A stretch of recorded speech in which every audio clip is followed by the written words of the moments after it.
안녕하십니까. 이번 청년미래국가에 지원한 유한입니다. 제가 지난번에 마지막으로 심사위원들 할 말이 있냐고 물으셨을 때 꼭 다시 한번 듣고 싶다고 말씀드렸는데 다시 한번 듣게 돼서 좋겠습니다. 네. 청년재능지원법에 대해서 설명드리도록 하겠습니다. 청춘은 보통 청년은 상징합니다. 여기 계신 분들도 마찬가지로 청년의 시절을 보내시겠지만 이런 청년 때에는 자신들의 꿈을 향해서 꿈을 다가가기 위해서 많은 노력들을 하고 있습니다. 거기 계신 분들도 그런 노력과 이렇게 준비를 가지시고 이 자리에 저를 심사하다가 앉아 계시는 거라고 저는 그렇게 생각하고 있습니다.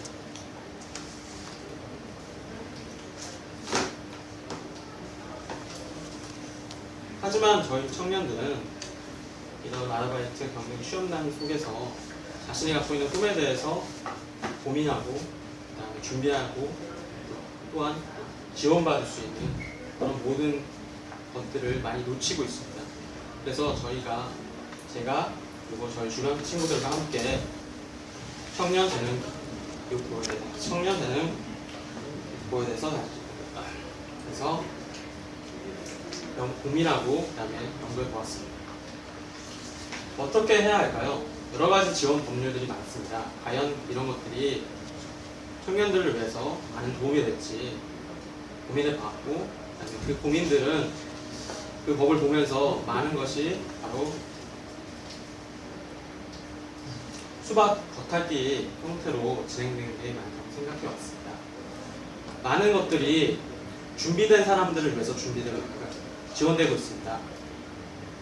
여러 사람들, 가장 기초적인 기초하는 사람들을 위해서 준비되는 것이 아니라 어떻게 자기가 만들어왔고 준비한 사람들을 위해서만 법이 지원되고 있는 현실이 제일 먼저 시작하는 단계의 청년들에게 지원이 오지 않고 그 고민이 바로 문제가 되었습니다.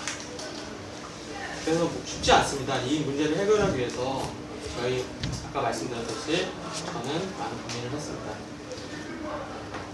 그래서 나온 게 바로 청년과 국가, 사회가 삼위일체로 진행되면서 국가는 청년에게 지원을 하고 청년은 바로 그 지원을 받은 것들을 다시 사회의 재능으로 기부하는, 그리고 사회는 그런 재능을 기부받아서 사회 자본을 감소시키고 또한 국가의 경쟁력을 높일 수 있는 바로 이 세 개의 구조적인 순환 구조를 생각하게 되었습니다. 바로 그게 아까 말씀드린 청년재능지원법입니다. 주요 내용은 3조에서 보듯이 국가와 지방자치단체가 반드시 청년들의 재능 발견, 개발, 발현을 위해서 시책을 수립하고 시행해야 된다는 조항을 넣음으로써 국가와 지방자치단체가 청년의 재능, 아까 말씀드렸던 그 재능 기부에 지원해야 된다는 것을 법으로 규정하고 있습니다. 또한 청년재능지원재단을 설립하여서 아까 말씀드렸던 그 세 개의 순환 구조를 이 재단 안에서 지원할 수 있게끔 재단을 설립하게 저희가 법으로 만들었고요. 그 재단은 주요 기능인 청년재능인의 교육과 청년재능인의 교육 장소 및 재능기부 활동 공간 제공, 이 아까 말씀드렸던 지자체와 국가가 지원해야 되는 부분이 이 부분입니다. 그 다음에 또 청년재능인의 자아실현을 위한 재반비용, 그 다음에 전액 및 일부 활동비를 지원함으로써 청년재능인이 그 교육을 받고 지원을 받을 수 있는 토대를 마련하려고 이 재단의 운행에 지원하겠습니다. 또한 이런 청년들의 청년재능인이 자신들만이 그 재능을 갖고 있는 게 아니라 청년재능인끼리도 그 재능을 교환할 수 있도록 네트워크를 지원하고 그 네트워크 안에서 센터를 만들어서 청년끼리 지원할 수 있고, 그 다음에 지금 있는 인터넷, SNS 같은 그런 서비스와 함께 제공함으로써 청년들의 재능이 서로 나눠주게끔 만들 예정입니다. 그 다음에 청년기부 대상자 및 수혜자를 선별하는 그런 재단의 기능을 저희가, 그 다음에 아까 말씀드렸던 청년재능지원법의 재능협력센터, 센터를 만들어서 아이디어 및 기술을 발견하고 적절한 상대방에게 그런 재능을 직접 청년끼리 제공하고 또 다른 재능을 기부할 수 있는 그런 단체와 연계를 할 수 있게끔 센터를 설립해보자 합니다. 청년재능지원법안의 기본 추계서인데요. 저희가 청년재능지원법에 10조의 수령금을 넣어서 재원을 반드시 확보할 수 있게끔 하는 요건을 적용했고요. 그 다음에 연 지원 대상자를 10,000명으로 기준해서 1인당 1년에 1인당 지원되는 돈이 1,000만 원, 그러니까 최고 1,000만 원까지 지원해서 이 안에는 현금 지원도 있고, 그 다음에 교육 지원도 다 포함된 비용입니다. 그래서 이렇게 되어 있고요. 그 다음에 연평균 인건비를 13억으로 지정해 놓은 거는 지금 전국에 있는 이런 장학재단이나 국가장학재단이나 아니면 지원 형태가 교과부에서 예산을 각각 대학교나 지자체로 직접적으로 그러니까 지원하고 자신들이 그 규정집을 제공해서 그 지자체와 대학에 제공을 함으로써 그 관리를 대신 위탁하는 형태로 지원을 많이 하고 있습니다. 그래서 이런 것들이 인건비를 낮출 수 있는 요인이어서 우선 인건비를 최대한 낮춰서 더 많은 대상자들한테 그 혜택을 돌릴 수 있게끔 우선 그런 식으로 운영을 하려고 인건비를 집어왔고요. 일반 운영비에 95억 들었습니다. 그래서 1년에 총 1,020억이 소요되고 있고요. 이 산출방법 국회예산처 법안비용 추계 원리화 방법에 인건비의 계산과 일반 운영비의 계산 방법이 나와서 그걸 기초로 하고 있습니다. 네. 마치면서 이 법안은 아까 그러니까 기존에 있던 많은 법안들이 어느 정도 완성되어 있는 청년들한테 재능을 키울 수 있게끔 창업과 그다음에 교육, 그다음에 다른 기타인 창조적 활동을 할 수 있게끔 도와주는 형태인데 그런 형태를 완벽하게 맞추기 위해서는 더 많은 시간과 그걸 노력을 해야 되고 그다음에 그 시간이 실제로 청년들한테 그 준비하는 거나 아니면 그걸 맞추기 위해서 하기에는 너무 까다로운 경우도 많이 있습니다. 그래서 그런 경우를 본인이 자기의 재능을 키우기 위해서 사업계획서를 쓰고 합당한 그런 사업계획을 맞춰서 제출하면 학교나 그다음에 지방자치단체에 위탁하 있는 공무원들, 직원들이 저희가 만들어 있는 기본 그 심사 기준에 합당하다고 하면 선정해서 지원하는 형태로 학생들, 그다음에 청년들, 다양한 계층들이 이것을 쉽게 접근할 수 있게끔 만들려고 노력하고 있습니다. 이상입니다. 네. 안녕하십니까. 청년미래대표 후보 박기동입니다. 그냥 PT를 시작하겠습니다.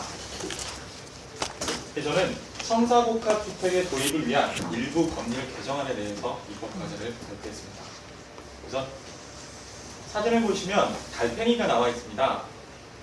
이 달팽이가 요즘 20대 청년들에게 가장 다시 태어나면 되고 싶은 동물이라고 합니다. 저는 왜 그런가 하고 생각을 해봤었는데 이유를 듣고 나서 굉장히 공감했습니다. 그 이유가 집을 가지고 있기 때문이라고 합니다. 제가 이번 입법과제를 준비하면서 민달팽이 유니온이라는 단체의 도움을 받았습니다. 이 단체는 20대 청년들이 청년주거 문제를 스스로 해결하기 위해서 모인 단체입니다. 이 단체 이름이 민달팽이인 이유는 달팽이이긴 하지만 집을 가지고 있지 못하기 때문에 민달팽이 유니온이라는 이름을 지었다고 합니다. 저는 청년 주거난에 대해서 현재 상황과 대안, 해결책에 대해서 말씀드리겠습니다. 우선 현재 상황에 대해서 말씀드리겠습니다. 저는 우선 우리 당에서 추진하고 있는 매년 5,000호씩의 공공원룸텔 도입에 대하여 적극적으로 찬성합니다. 결국 이 공공원룸텔이라는 것은 도시형 생활주택의 작은 면적을 그렇게 부르는 용어인데요. 이 도시형 생활주택 같은 경우는 아쉽게도 임대료가 저렴하지 않습니다. 2천에 50만 원 같은 경우는 08년도 연구 논문 자료이기 때문에 지금 현재는 훨씬 더 올라갔을 겁니다. 그렇다면 원룸을 이용하면 될 것이 아니냐? 일반 보급 원룸 같은 경우도 도시형 생활주택과 크게 다르지 않습니다. 같다고 보셔도 무방합니다. 제가 100여 명이 넘는 고시원에 사는 청년들을 직접 만나보고 각종 사회단체나 공인중개사들을 만나서 이야기를 나눠본 결과 공통적인 것이 하나 있었습니다. 바로 청년들이 원하는 주택은 청년들이 원하는 주택은 평균 임대료 약 10만 원 정도를 원하고 있었고 많아도 20만 원까지가 마지노선이었습니다. 그렇다면 여기서 한 가지 문제가 발생합니다. 서울 지역을 기준으로 봤을 때 서울엔 빈 공간이 없습니다. 임대주택을 올리려고 해도 땅을 사야 하기 때문에 비싼 돈이 들어가고 그렇기 때문에 임대료를 낮출 수 있는 여력이 남아있지 않습니다. 그렇다면 청년들이 이렇게 저렴한 주택을 원하는데 다른 대안이 없을까요?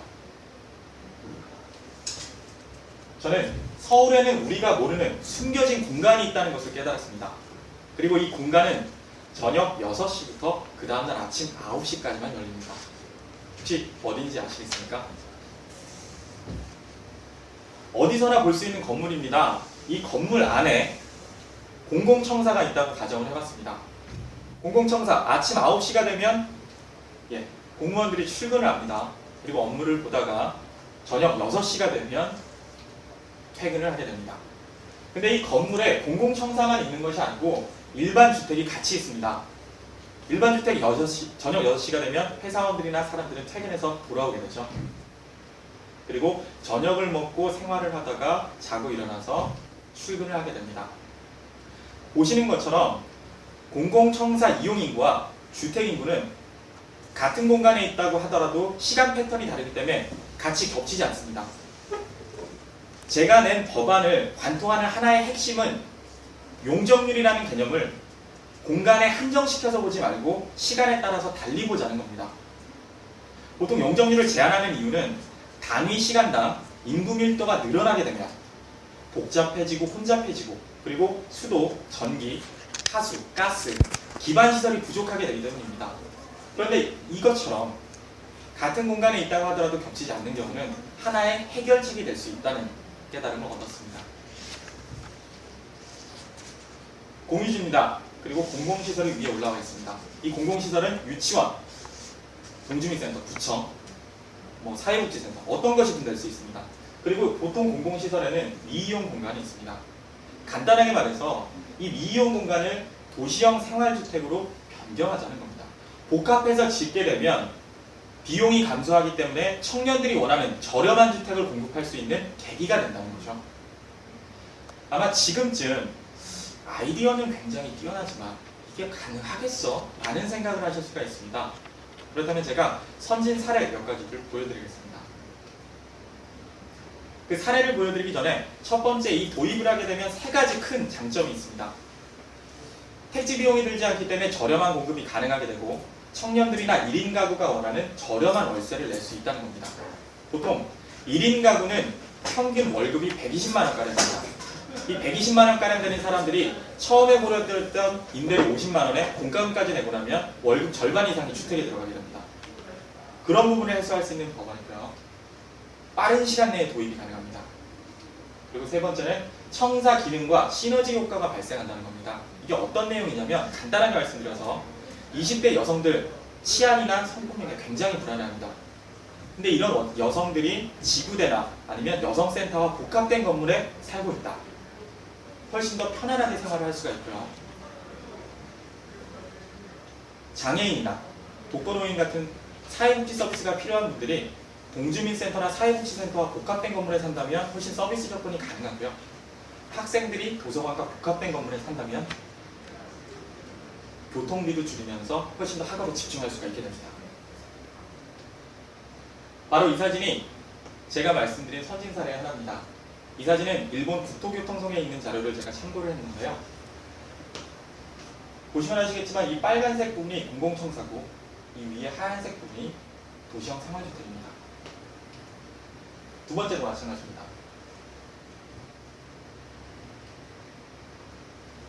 실제로 이 청사복합주택 같은 경우는 일본에서 도입이 된 상태고 활발하게 논의가 되고 있습니다.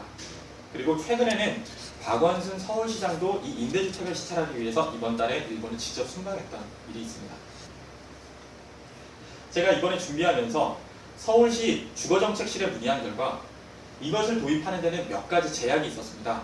법리적으로 상충하는 부분이 있었고 그 다음에 가장 실무적으로 중요한 부분은 용적률과 건폐율의 제한이었습니다. 그렇기 때문에 저는 이 법안을 제출하게 된 내용이었습니다. 그래프를 보여드리겠습니다.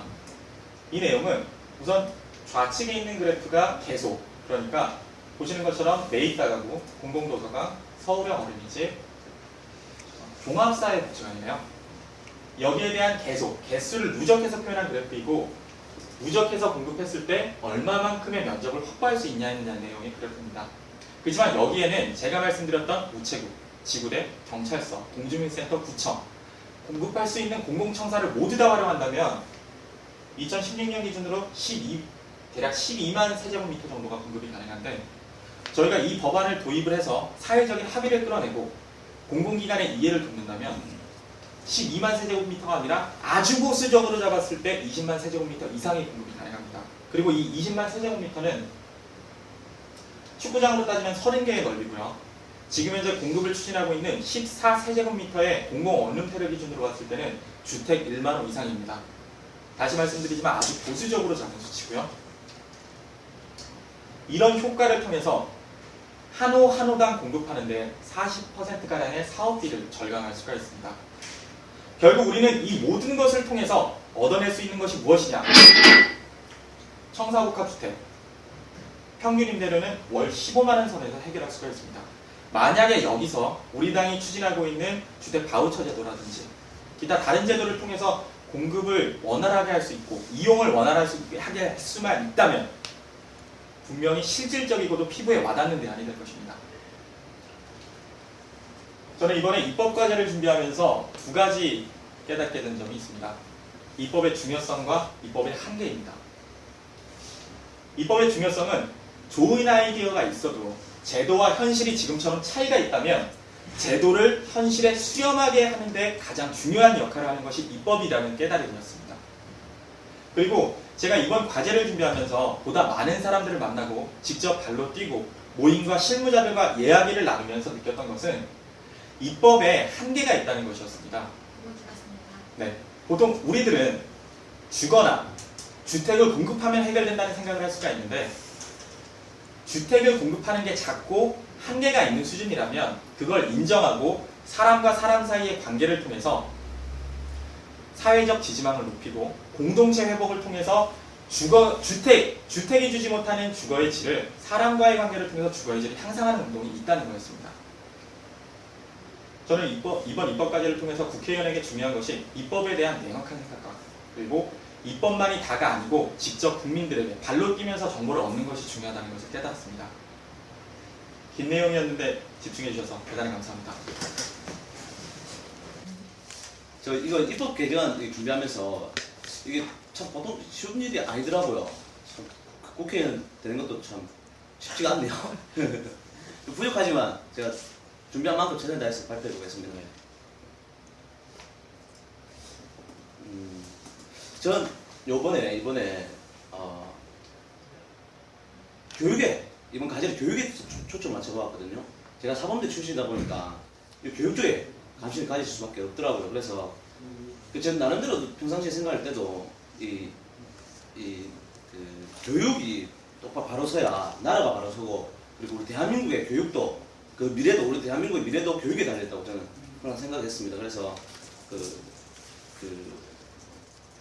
근데 하지만 우리 오늘날의 교육, 그러니까 이명박식 교육은 아이들을 죽이는 교육을 하고 있습니다. 그래서 이제는 아이들을 살리는 교육을 시작해야 할 때라고 생각합니다. 그래서 교육의 새로운 변화의 시작을 이제는 시작해야 할 때라고 저는 생각했습니다. 그래서 이 영상을 보시면서 본격적으로 시작해 보도록 하겠습니다. 도를 넘은 학교 폭력. 학생들이 이런 짓을 할까 도저히 믿기지 않는 일들이 벌어지고 있습니다. 후배들을 땅속에 파묻거나 뜨거운 물을 끼얹는 등 조폭 영화에서나 나올 법한 가혹 행위가 벌어지고 있고 또 대물림되고 있습니다. 학교 폭력, 이번엔 피라미드식으로 후배들로부터 상납을 받아온 학생들이 경찰에 붙잡혔습니다. 같은 반 중3 여학생 2명이 아파트에서 함께 뛰어내려 숨졌습니다. 성적 비관이 원인인 것으로 추정됩니다. 성적을 비관한 중학생들의 자살이 잇따르고 있습니다. 특히 10대 초반 아이들의 자살이 최근 5년 사이에 2배 가까이 늘었습니다. 부산의 한 아파트에서 연쇄 방화 사건이 발생했는데 용의자를 잡고 보니 학교 폭력에 시달려 우울증을 앓던 고등학생이었습니다. 서울에 있는 특목고에서 수행평가 시간에 늦은 학생과 이를 나무라던 교사 사이에 승강이가 벌어져서 학생이 전치 12주의 부상을 입는 사건이 일어났습니다. 인천 남동경찰서는 학교 체험학습 집합 시각에 늦었다면서 제자의 얼굴 등을 수차례 때려서 상해를 입힌 혐의로 인천 모 중학교 이모 교사를 불구속 입건했습니다. 영상 잘 보셨나요? 이 영상에서 보시면 우리 대한민국의 그 학교가 이렇게 폭력 앞에 신음하고 있는데요. 여기서 보시면, 영상에서 보시면 이 폭력 가해자와 피해자는 누구일까요? 폭력을 하는 아이? 폭력을 당하는 아이? 아닙니다. 폭력을 하는 아이나 폭력을 당하는 아이나 자살을 하는 아이나 불을 낸 아이나 집합 시간이 늦었다면 아이들이 뺨을 때리는 선생님이나 이 모두가 우리가 만들어 놓은 피해자들입니다. 우리 아이들이 아파합니다. 우리 선생님들이 아파요. 우리 학교가 아파합니다. 이제는 좀 바꿔야 되지 않겠습니까? 왜 우리 아이들이, 선생님들이, 학교가 이렇게 아파하게 됐을까요? 친구를 밟아야만 이길 수 있는 사회. 좋은 대학 가기 위해서는 1등만 하면 된다.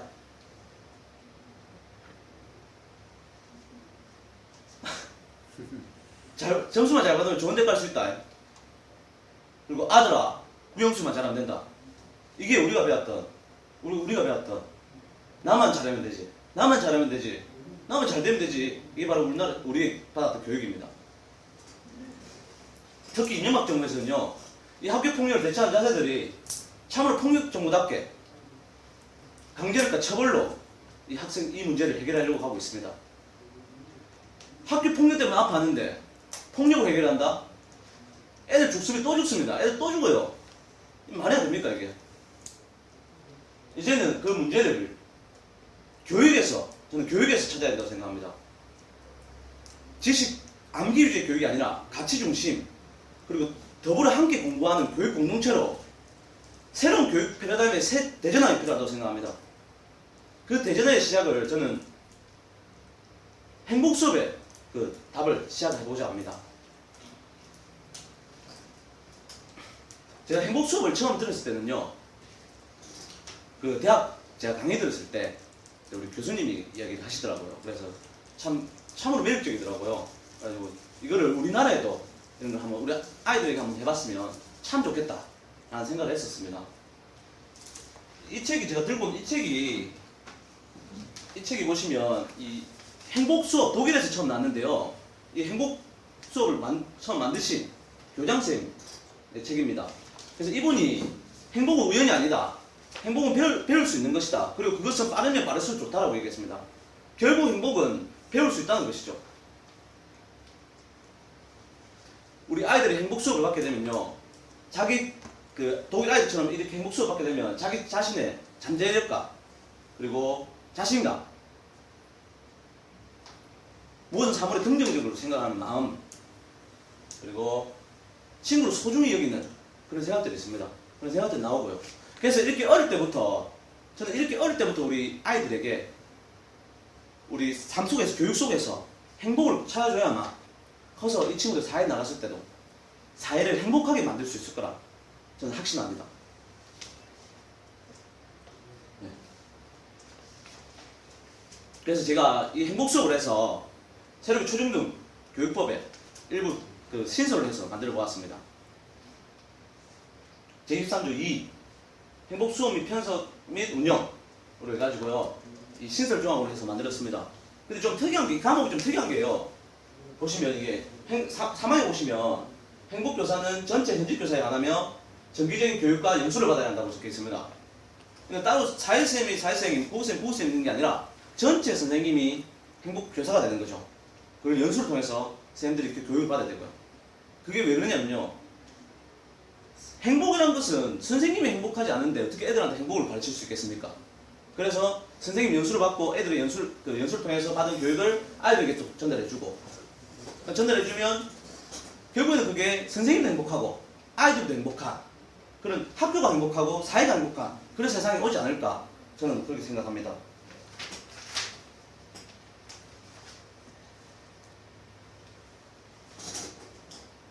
다시 한번 보시면 제가 좀 많이 부족한데요. 제가 만약에 국회에 되면 제가 교육 전문가들하고 제가 다 현장에 계시는 선생님들하고 논의하면서 꾸준히 논의하면서 한번 제대로 된 그 행복 수업 법안을 한번 만들어 보겠습니다.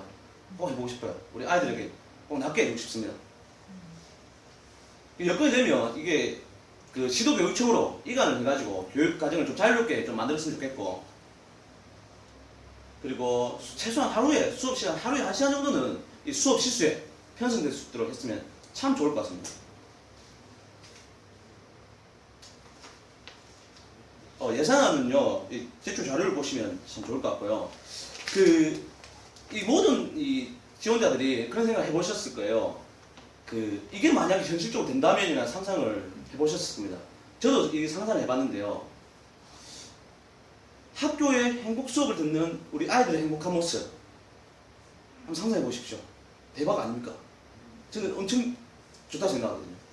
근데 이게 현실적으로 제가 이거를 법안시키려면 제 혼자서는 할 수 없습니다.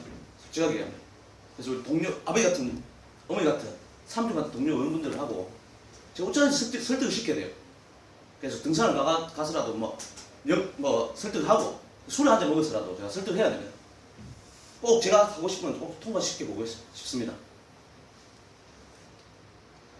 그리고 마지막으로 이제 이 행복 수업으로 시작을 해서 이제 대한민국 교육개혁, 대한민국 교육을 바꿔나가야 합니다. 의회 권력과 정부 권력이 교체되면요, 우리 선생님들하고 현재 계신 선생님들하고 저 교육 전문가들하고 그리고 학부모, 학생들하고 같이 끊임없이 지속적으로 꾸준히 바꿔나가야 합니다. 그건 확실하다고 생각합니다. 그래서 이 학생 인권법도 만들고요. 그리고 이 선생님 기간제 정규직 선생님도 늘리고, 그리고 이 학급당 학생 수를 또 줄이는 학교 혁신 지원법도 만들고요. 그리고 무상급식, 무상교육, 학대에서 교육복지 특별법도 만들고요. 할 일이 참 많습니다. 예. 그리고 대학 체제와 입시제도 개편하는 고등교육법도 만들고요. 특히 고졸이나 저처럼 지방대 출신 차별받지 않는 학력차별 범위법도 만들어보고요. 그리고 특히 사립학교법 꼭 바꿔나가야 합니다. 우리 학교가 대구대가요, 제가 총학생 생활할 때부터 구제단위, 비리제단위 복귀하려고 하고 있는데요. 저번에 그 면접 본 날 있지 않습니까? 그날이 그 이사회가 열렸던 날입니다. 그래서 우리 후배들이 그 이사회 한 막아보려고 이렇게 투쟁에 나섰는데, 거기에서 구제단 쪽에서 이분들이 바뀐 게 한 개도 없는 게 깡패 용렬을 불러가지고 전기 충격기로 우리 후배가 병원에 실려간 적이 있었습니다. 이게 대한민국의 현실입니다. 교육이 현장의 모습입니다. 저는 교육청이 똑바로 세야 한다고 생각합니다. 교육의 공공성과 보편적 교육복지, 그리고 학교가 희망과 사랑을 넘치는 그런 희망의 공동체로, 교육 공동체로, 이 사진에 보시는 그 독일 행복 수업의 모습입니다. 이런 교실, 독일의 교실처럼 우리 아이들에게도 이런 교실을 제가 한번 만들어 보고 싶습니다. 제 손으로 한번 바꿔보고 싶습니다. 이상 대구 꼬맹이 권숙수입니다. 네, 수고하셨습니다. 안녕하세요. 청년비례대표 후보 한동환입니다. 또 뵙게 돼서 반갑습니다. 네, 우선은 제가 진행을 하면서 청년 문제에 대해서 굉장히 많이 고민을 했었고 준비하면서 많이 생각을 했었거든요. 근데 청년 문제는 정말 풀기 어려운 문제인 것 같습니다. 여러 가지 이슈들이 다 얽혀있고, 그리고 사회 문화적인 현상이나 전체적인 트렌드까지 다 얽혀있기 때문이죠. 그래서 이렇게 문제가 어려우면 어려울수록 더 호흡을 길게 가지고 한 발짝 뒤로 떨어져서 객관적으로 볼 수 있어야 된다고 생각합니다. 그래서 저는 문제를 풀 때 핑핑을 찾는 게 굉장히 중요하다고 생각을 해요. 근데 문제에 있어서 이 청년 문제의 근본 원인은 무엇이며 그 근본 원인을 어떻게 해소할 것이냐, 이거에 대한 고민이 필요하고, 그 핑핑에 대해서 진지하게 고민을 하시며 그에 기반한 입법을 제안하고자 합니다. 전에도 말씀드렸다시피 저는 이제 청춘들에게 꿈과 열정을 전하는 역할을 하는 그런 사회적 기업 마이크 임팩트를 하고 있습니다. 그래서 이렇게 멋진 친구들이랑 즐겁고 정말 행복하게 일을 하고 있는데요. 이렇게 일을 하면서 제가 이런 벤처 기업가로서의 또 삶을 살고 있지만, 정말 아이러니하게도 제가 느꼈던 것은 저는 한 번도 기업가라는 꿈을 꿔본 적이 없습니다. 네, 정말 신기하겠죠. 돌아서 봐봤어요. 제가 어릴 때 어떤 꿈을 꿨었을까, 내가 어떤 꿈을 가졌었을까. 근데 이제 정말 마지막에 다른 결론은 정말 우스꽝스럽게도 내겐 꿈이 없었구나 하는 생각을 가졌어요. 내겐 꿈이 없었구나. 사실 꿈을 가지고 꿈을 실현하고 이렇게 하곤 하지만 이제 무엇보다도 사회적인 압박이나 이런 것들이 그 꿈을 제대로 꿀 수 없게 만드는 환경을 만드는 것이죠. 근데 실제로 꿈이 없었냐? 꿈이 있었죠. 분명히 꿈이 있었지만 정말 모든 대한민국 천충들이 그렇듯 부모님이 말하는 꿈, 좀 세상이 말하는 꿈, 그런 획일화된 길, 획일화된 꿈에서 벗어날 수가 없게 되는 경우들이 굉장히 많았었습니다. 저는 이런 청춘들을 보면서 이게 비단 저의 문제뿐만 아니라 대한민국 청춘들 전부가 이렇구나라고 생각을 많이 하게 됐어요. 정말 제가 전국을 돌면서 3만 명이 넘는 청춘들을 보면서 동일한 고민들을 하고 있더라고요. 뭐 이렇게 쇠사슬에 묶인 코끼리처럼 자기 안에 위대한 가능성이 있는데 저런 약한 쇠사슬을 어릴 때부터 채워놓고 나니까 커서도 청년이 돼서도 부모님의 압박에 벗어나는 그때가 돼서도 더 큰 꿈을 꾸지를 못하는 거예요. 대한민국 청춘들의 꿈은 없거나 정말 굉장히 획일화되어 있다고 많이 생각을 했습니다. 이거를 가장 반증하는 게 바로 이거죠. 청년 20세부터 29세까지 진로 희망을 조사했더니 1위가 공무원이라고 하고, 이건 최근 트렌드가 아니라 2004년부터 2010년까지 취업포털 커리어에 따르면 진로 희망 1위가 공무원이라고 합니다. 물론 공무원이 꿈일 수도 있죠. 근데 이제 이게 그 반증이라고 얘기하는 이유는 꿈이 없기 때문에 그 꿈을 채울 수 있는 적절한 대안이 공무원이었던 거죠. 이것밖에 없었기 때문에 공무원에 지원을 하게 되고 레드오션 속에서 몇백 대 1의 경쟁률을 치르게 되는 그런 악순환이 반복되는 것이죠. 취업이 되지 않고. 취업준비생 10명 중에 6명의 가장 큰 고민, 이 고민의 근저에는 내가 뭘 하고 싶은지 잘 모르겠다. 이게 가장 큰 고민인 거예요. 내 꿈이 무엇인지 모르겠다. 내가 가슴 뛰는 일, 잘하는 일, 하고 싶은 일 하라고 하는데 그게 도대체 무엇인지 잘 모르겠다. 이게 가장 큰 고민입니다. 근데 청년 때 하면 이미 늦었죠. 그런 고민. 근데 이거를 정의를 하자면 저는 꿈의 불평등이라고 정의를 하고 싶어요. 정말 교육의 불평등이나 기회의 불평등도 정말 어마어마하게 심각한 문제이지만 그 근본, 가장 큰 문제의 근본에는 꿈의 불평등 문제가 있는 것 같습니다. 꿈의 불평등 문제는 정말 모든 문제의 시초가 되는 것 같아요. 청년들 실질 실업률이 22.7%고 고용 미스매치 이런 문제들이 있긴 한데, 이런 문제들 보면은 이제 이 실질 실업률 22.7% 두고 보면 고학력에 자기가 원하는 직장을 가지 못하고 중소기업은 가지 않으려고 하기 때문에 미스매치가 나고 실질 실업률이 높아질 수밖에 없는 구조죠. 근데 사실은 직장을 택할 때 가장 중요한 건 자기의 꿈이고 자기가 나갈 수 있는 커리어인데 그게 아니라 대우를 생각하는 건 꿈이 없기 때문이죠. 제 나이 또래 2년차, 3년차 되는 친구들 보면 이제 다 이직을 준비를 하거든요. 왜냐면 자기가 원하던 직업이 아니었기 때문에, 원하던 꿈이 아니었던 걸 그때야 깨달은 거죠. 그렇기 때문에 행복지수가 글로벌 금융위기에 최저가 될 수밖에 없고 청년층들이 되게 불행할 수밖에 없는 그런 악순환 속에 있는 것 같습니다. 이거를 어떻게 해소할 것인가에 대해서 많이 고민을 하고 정부나 정치인들께서 굉장히 많은 정책들을 내고 있어요. 정말 엄청나게 많은 자원을 이제 있고 있고, 그리고 그 진심도 느껴집니다. 청년 사회적 기업 펀드, 청년 전용 창업세분 1,600억, 창업예산 5천억 등 엄청나게 많은 정책들이 많이 나오고 있고 지금도 계속 나오고 있죠. 저도 이제 나오고 있는데 정말 그럼에도 불구하고 청년 도전 정신은 계속 하락하고 있다고 합니다. 20대, 30대 벤처기업 CEO 비율이 20대의 경우 2011년 조사를 보면 1.1%밖에 안 된다고 해요. 기업가 정신 지수, 이런 도전 정신이나 벤처 정신, 이런 지수가 급락하고 있다고 합니다. 이건 왜일까요? 이 도전 정신이 하락하는 이유는 도대체 왜일까요? 이런 거에서 많이 고민을 하게 됐어요. 이렇게 많은 양분들을 주고 문을 주는데도 불구하고 그 이유는 바로 씨앗의 부재 때문인 거죠. 씨앗의 부재. 사실 씨앗이라는 걸 보면 제가 이제 같은 청년들이나 같이 일하는 친구들 보면 정말 뛰어나고 한국민들은 뛰어나다 이런 생각들을 굉장히 많이 해요. 근데 씨앗이 부재한 거는 그 씨앗을 타고났음에도 불구하고 내가 뭘 하고 싶은지 생각할, 고민할, 도전할 기회가 전혀 없었던 것이죠. 이런 고민을 청년층에 와서 하게 되면은 이미 늦었다는 얘기인 겁니다. 이런 고민들을, 씨앗의 부재를 해결할 수 있는 정신은 바로 저는 기업가 정신이라고 생각해요. 기업가 정신이라 함은 자신의 재능과 능력을 활용하여 현상 유지를 하기보다 새롭게 도전함으로써 이 세상에 존재하지 않는 새로운 가치를 창출하고 성공을 이루려는 정신을 이야기합니다. 기업가 정신이라는 게 기업을 만들고 수익을 내고 창업하고 이런 이야기가 아니라고 생각을 해요. 정말 도전을 하고 자기의 적성과 능력을 활용해서 가치를 만들어내는 이런 게 정말 기업가 정신이라고 생각합니다. 이런 면에서는 박지성이나 김연아나 가수 보아 이런 분들도 다 기업가 정신이 있다고 생각을 하는 것이죠. 그래서 저는 기업가 정신 교육을 하게 되면 저렇게 스스로의 진정한 꿈과 소질을 발견할 수 있고 또 도전 정신을 고취할 수 있으며 자신의 아이디어 노력으로 가치를 만들어내는 훈련을 통해서 그렇게 새싹이 피어날 수 있다고 합니다. 그래서 저는 이제 기업가 정신 교육의 사례들을 보니까 선진국에서는 굉장히 많이 하고 있더라고요. 미국 같은 경우에는 온라인 게임이나 학습 캠프, 교과목 정규 과목 편입을 통해서 다양한 경로로 유소년기 학생들에게 기업가 정신 교육을 실행 중이고요. 이렇게 디즈니와 함께 공동으로 온라인 게임을 만들어서 초등학생 정규 교육 과정에 실행할 수 있게 만들고 있고요. 유럽 같은 경우에는 유럽 전체적으로 네덜란드, 스페인, 독일 할 거 없이 기업가 정신 학명 교육을 정규 과목에 편입하고 초등학교부터 대학까지 이어지는 기업가 정신 교육 커리큘럼을 완비하고 진행 중에 있습니다. 독일에서는 미니 컴퍼니라고 학생들이 직접 회사를 만들어서 운영하는 형태까지 진행을 하고 있고요. 그래서 지금 한국은 어떻고 있냐, 한국은 어쩌고 있냐 보면은 한국에서도 사실은 많이 하고 진행하고 있는 걸로 알고 있지만 조사한 바에 따르면 굉장히 기회가 굉장히 매우 제한적이더라고요. 어느 조사에 따르면은 초등학교 6년 과정 중에 기업인이 딱 2명 나온다고 합니다.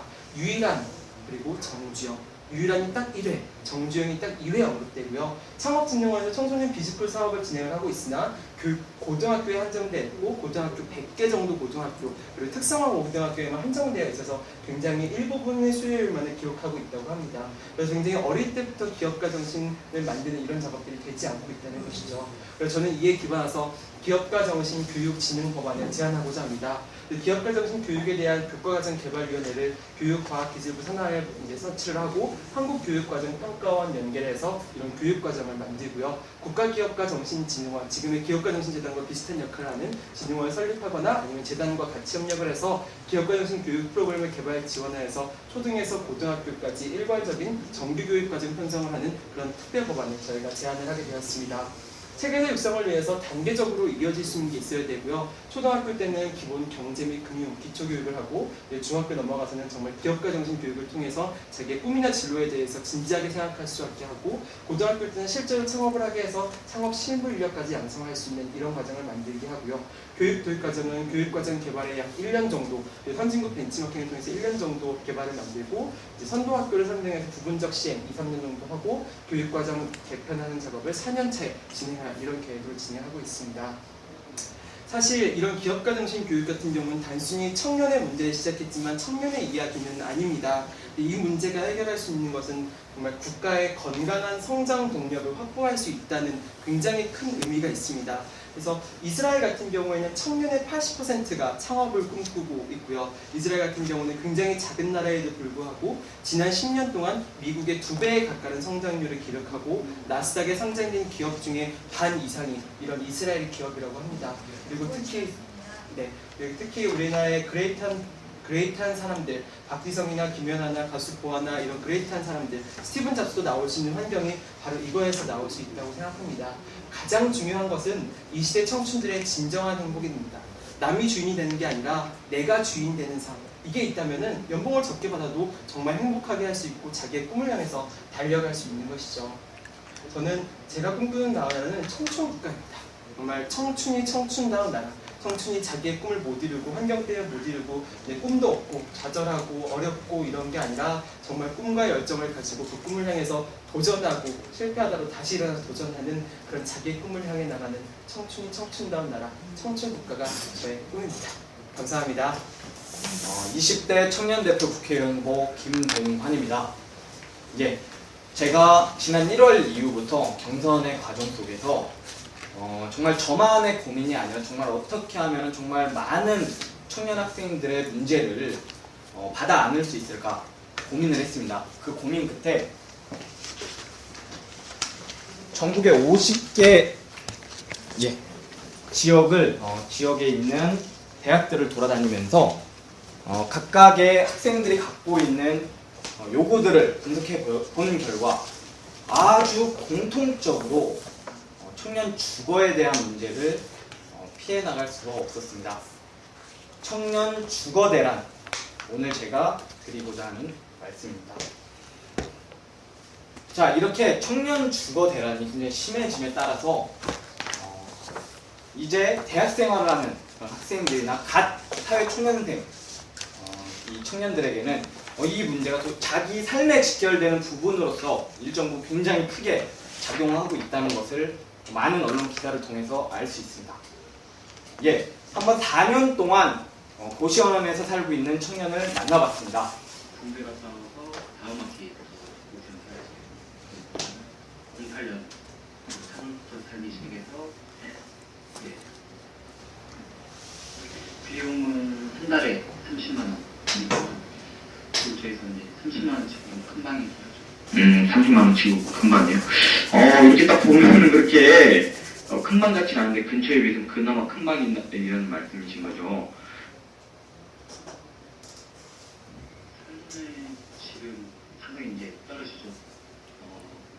지금 이제 예전에 15만 원짜리 방에 살던 후배랑 합쳤거든요. 이제 두 분이서 같이 사세요? 생활비도 부담이 되고 예. 그런데 빨래라도 널면은 둘이 이제 살도 붙이면서 자야 되고 예. 그리고 이제 샤워장이나 이런 것도 고시원이다 보니까는 공동 샤워장을 쓰는데 아침에 이제 2시간이나 이럴 때가 되면은 샤워 시간이 겹치게 되니까 사람들이랑 뭐 가끔 지각도 하게 되는 경우도 있고 저 같은 경우 방 구할 때 한 일주일 동안 알아봐가지고 그러거든요. 많이 있는 편이 아니에요. 돈이 있을 경우에는 원룸 같은 경우도 살 수 있긴 하지만은 사실 이제 학교 주관이니까 원룸이 항상 나가는 거 알고 있으니까 그걸로 이제 은행이나 뭐 제2금융 이런 데서 해가지고 담보증 잡혀가지고 그 건물을 담보증 잡혀가지고 주인이 돈 주고 갚아버리는 바람에 뭐 친구 같은 경우도 사기당한 경우도 있고 뭐 국가라든지 뭐 지방자치단체라든지 뭐 저는 이제 서울에 있으니까는 서울에서 이런 데서 대학생들이 이제 개인 공간이 있으면서 좀 먹고 살기 편한 예. 저는 이 청년을 만나면서 청년 주거대란의 핵심 키워드를 두 가지로 딱 정리해봤습니다. 비싼데 방이 없다. 그러니까 이 포인트가 청년 주거대란을 일관하는 아주 핵심 포인트로 작용하는 것을 알 수 있습니다.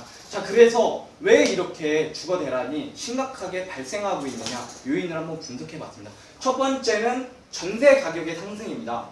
예, 보시면 알겠지만 2008년을 기점으로 해서 아주 상승도가 급하다는 걸 알 수 있습니다. 예, 다음으로요.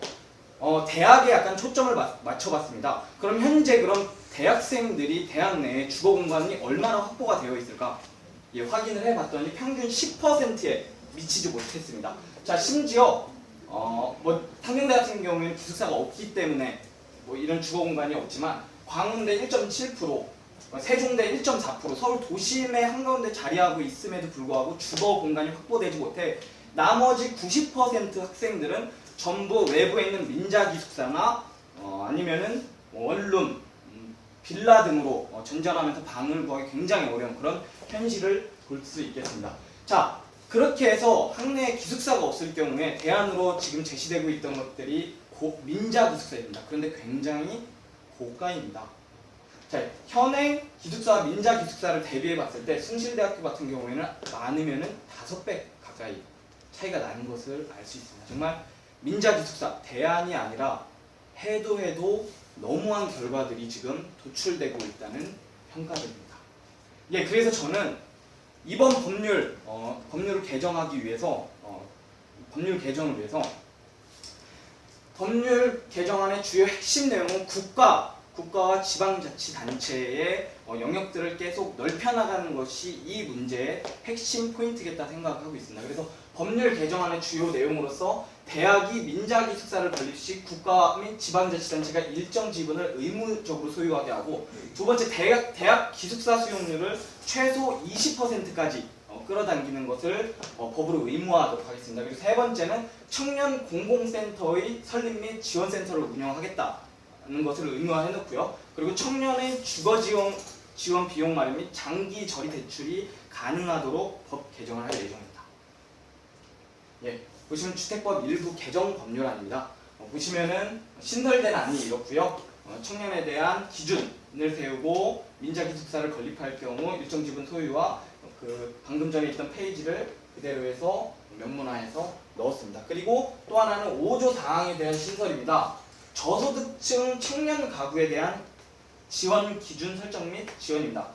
예, 그래서 청년들이 과연 저소득층 청년 가구가 지금 현재 어디까지 됐느냐를 명확하게 기준을 마련하고 국가지원자치단체는 이들 저소득층 청년에 대한 주거 공간 지원 비용을 마련하여 직접 지원하거나 장기 처리 대출하는 방안을 제도화시켰습니다. 지금 현행 주택법이 국민의 주거 안정과 주거 환경 향상을 위해 제정되었으나 지금 갈수록 심화되고 있는 청년 주택 문제에 대한 이 내용들이 반영되지 않아서 이렇게 주택법 일부 개정 법률안을 발의하도록 하겠습니다. 신구조문 대비표고요. 그 전에 있던 것을 옮긴 내용입니다. 비용 추계 관련해서는 제가 하고 있는 이 법 제도화는 비용 문제가 발생합니다. 청년 공공거주센터나 아니면은 저소득층 청년에 대한 주거 공간 제공 비용에 대한 이 비용 부분이 발생하는데요.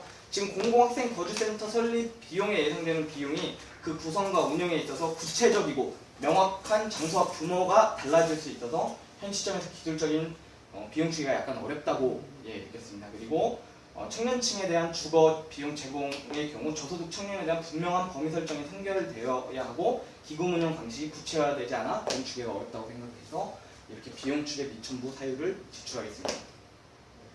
제가 맞습니다. 이 주택법 일부 개정안을 조사하면서 여태껏 우리 선배 정치인들께서 정말 저는 일을 많이 안 하고 계신 줄 알았는데 정말 이 법 하나하나에 정성을 쏟고 그것을 통해서 우리의 생활을 변화시키고자 하는 그 정성을 받습니다. 저도 반드시 국회의원이 돼서 그런 정성과 노력으로 이 청년 주거 문제를 해결하는 데 있어서 앞장서고 싶습니다. 감사합니다. 네. 안녕하십니까. 저는 민주통합당 20대 청년 비례대표 후보자 신규진입니다. 저는 태생적으로 나라를 위한 일을 하라고 그런 뜻인지 저는 유관순 누나께서 일본 식민지에 항거하고 대한독립 만세를 외쳤던 3.1절날 태어나게 되었습니다. 저 신규진을 3.1운동 그 이상의 애국심을 지닌 청년이다 라고 기억해 주시면서 제가 발표를 시작하도록 하겠습니다. 지금 보시는 화면은 인터넷에서 취업준비생이라고 치시면 흔히 볼 수 있는 사진 중 하나입니다. 제가 오늘 말씀드릴 법안은 일명 앨리스법입니다. 앨리스법은 청년고용촉진특별법 일부 개정 법률안입니다. 제가 앨리스법이라고 명명한 이유는 대한민국에 살고 있는 이 청년들은 이상한 나라에 살고 있다고 생각했기 때문입니다. 불균형, 불평등, 또한 대한민국에 있는 기업은 청년들에게 이상한 요구를 하고 있습니다. 그래야 저는 대한민국의 청년들이 앨리스가 동화에서 이상한 나라에 살았지만은 우리 대한민국에 있는 수많은 앨리스들은 행복한 나라로 갔으면 좋겠다는 소망으로 앨리스법이라고 명명하게 되었습니다. 앨리스법은 총 3가지 내용으로 이루어져 있습니다. 첫 번째 내용부터 말씀드리도록 하겠습니다. 첫 번째는 올바른 취업관 정착입니다. 저는 이 청년 고용과 실업, 일자리에 대해서 끊임없이 고민하면서 내린 첫 번째 근본적인 개선을 위해서는 올바른 취업관 정착이 필요하다고 생각했습니다. 쉽게 생각하면 이렇습니다. 주위를 둘러봤을 때 중소기업에 취업했다라고 말한다면 사회적 낙오자라고 생각합니다. 그리고 사회생활을 하고 있는 대부분의 사람들에게 질문을 이렇게 던집니다. 너 어디 다녀? 아, 나 현대자동차. 그러면 반응은 와, 정말 잘됐다. 나 삼성전자. 이야, 정말 짱이다. 부모님 되게 좋아하시겠다. 이러한 반응이 있는 반면에 중소기업 업체 중 나부코라든지 성화금융이라는 생소한 중소기업의 단어를 말한다면 그 상대방은 되게 씁쓸한 표정과 미소를 지으며 취업 반수를 해봐. 더 좋은 기회가 있겠지. 그래, 열심히 해봐. 라는 반응입니다. 그래서 이 취업은 결혼까지도 이어지는 중요한 문제입니다. 청년들에게는. 그래서 저는 정부 차원에서 범국민적인 운동이 이루어져야 된다고 생각합니다. 그래서 이를테면 편견을 접으면 그들의 능력이 보인다는 장애우를 대상으로 한 공익광고, 또한 SH공사에서 실시한 집에 대한 새로운 생각인데요. 집은 사는 것이 아니라 사는 곳입니다라는 슬로건 캠페인입니다. 이러한 형태의 범국민적인 운동을 통해서 중소기업 취업이 자랑스럽고 또한 현재 중소기업에 취업한 청년들을 대상으로 공익 광고나 캠페인을 찍어서 온 국민적으로 그러한 정서를 형성해 나가야 된다고 생각합니다. 이어서 두 번째입니다. 말씀드리기 전에 제 경험을 잠깐 말씀드리겠습니다. 저는 여기 보이시는 총 5개의 기업에서 체험과 활동을 하였습니다. 좌편에 보이는 3개 기업에서는 대학생 때, 그리고 우편에 보이신 2가지 기업은 대학을 졸업하고 난 뒤에 경험을 했습니다. 3개의 기업을 경험했습니다. 먼저 신한은행에서 영업을 했고, 광동제약에서 마케팅 부서에서 일했습니다. 그리고 삼성그룹에서 홍보를 담당했고, 그리고 졸업 이후에는 SPC그룹에서 인사팀에서 일하게 되었습니다. 이런 다양한 직무를 겪으면서 내가 정말 무슨 일을 좋아하고 졸업한 이후에 나는 이 일을 해서 끝까지 평생 일하고 싶다 라는 결론을 내게 되었습니다. 바로 SPC그룹 인사팀에서 맞은편에 있는 교육팀이 보였습니다. 교육팀을 보니까 사람들 앞에서 강의하고 교육과정을 개발해서 그 사람들의 꿈과 희망을 심어주는 일을 하고 있었습니다. 그래서 저는 SPC그룹에서 다시 나와서 준비를 해서 지금 현재는 포스코 교육법인에서 일하고 있습니다. 지금은 너무 적성과 흥미가 잘 맞아서 출근 날이 기다려질 정도로 열심히 일하고 있으며 현재 지금 하고 있는 청년 비례대표도 회사에 말씀드려서 많은 지지 속에서 휴가 속에서 이렇게 준비를 하게 되었습니다. 자, 그렇다면 두 번째 앨리스법의 핵심 내용은 터닝 제도입니다. 인턴 제도를 다시 한번 생각해서 터닝이라고 생각했는데요. 왜냐하면 진정으로 청년들에게 필요한 것은 자신이 좋아하는 일을 찾아서 취업하는 겁니다. 그러기 위해서는 첫 번째로 직업훈련, 두 번째로 직무실습, 이어서 유연취업, 그리고 플러스에서 중소기업 취업 청년 복지기금을 생각해 보았습니다. 직업훈련은 잘 아시겠지만 이제 현재는 고등학생을 대상으로 한 직업훈련이 점차 줄어들고 있고 대학생들에게 직업훈련이 필요하다는 논문 자료가 있었습니다. 그리하여 대학교에서 이제 취업과학과 직업훈련과 관련된 강의를 듣고 그리고 취업 체험과 취업 활동의 학점으로 이수가 되는 그러한 여건을 만들어서 이어서는 직무 실습이 대단히 중요하다고 생각합니다. 그래서 대기업에서 언더잡 트레인이라는 그 OJT를 이제 개인당 3개 직무 이내로 실시하여 자신이 원하고 자신에게 맞는 직무를 찾아갈 수 있는 그러한 법 개정입니다. 그리고 다음으로는 유연취업인데요. 이것은 사실은 자신이 원하는 직무와 회사를 선택했다고 하더라도 실제로 그 사업장에 가서는 그것이 맞는지 어떤지 잘 모르는 게 당연합니다. 그래서 중소기업을 대상으로 취업 선택의 기회를 주는 것을 제가 법 개정을 해보았습니다. 그리고 마지막으로 중소기업 취업 청년들이 정말 중소기업 취업에서도 잘 다닐 수 있도록 자신이 원하는 일을 하지만 복지나 급여 여건이 상당히 떨어진다면 청년들은 다니지 않을 것입니다. 제가 조사한 바에 의하면 연봉이 1,000만 원 이상 차이 나는 대기업과 중소기업의 격차를 줄이기 위해서 중소기업 취업 청년 복지기금을 마련해 보았습니다. 네, 마지막입니다. 중소기업 브랜드화인데요. 대한민국 사업체의 99.5%는 중소기업이라고 합니다.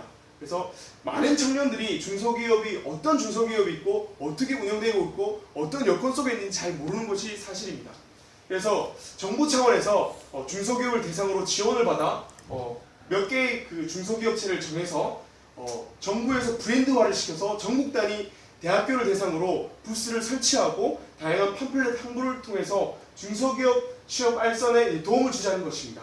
그래서 특정 대학교에 특정 중소기업 부스가 설치되어서 언제든지 접근성 있게 대학생들이 다가와서 중소기업에 대해서 알고 취업까지 이어지는 그러한 상황을 만들어 보자는 것이고 이렇게 된다면 중소기업의 구직난 20%를 해결할 수 있을 것이며 청년들도 눈에만 보이는 대기업의 취업이 아니라 잘 몰랐던 그리고 내실 있는 중소기업을 많이 찾아갈 수 있을 것이라고 생각합니다. 그래서 이러한 3가지 앨리스법 법 개정을 통해서 정말 대한민국에 살고 있는 우리 청년들이 이 도성 안에 틀어박혀서 정말 스펙 경쟁 때문에 자신의 그 열정을 뿜어내지 못하는 이러한 상황을 정말 행복한 나라에서 정말 자신이 원하는 일과 원하는 생각 그것을 토대로 일할 수 있는 그러한 여건을 만들어 보고 싶었습니다. 그래서 이상해서 저는 앨리스 행복한 나라 보내기 프로젝트를 준비하고 발표한 20대 남자 후보자 심균이었습니다. 네. 20대 파티를 3년 동안 이제 활동해 왔고요. 제가 오늘 제안한 이제 공직선거법 개정안에 대해서 제안을 드리려고 하는데 3년 동안 활동하면서 느꼈던 문제의식을 먼저 말씀드리면서 제안 드리고자 합니다.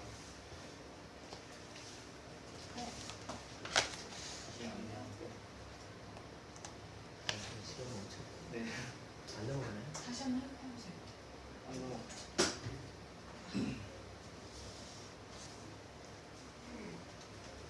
그럼 이제 시작.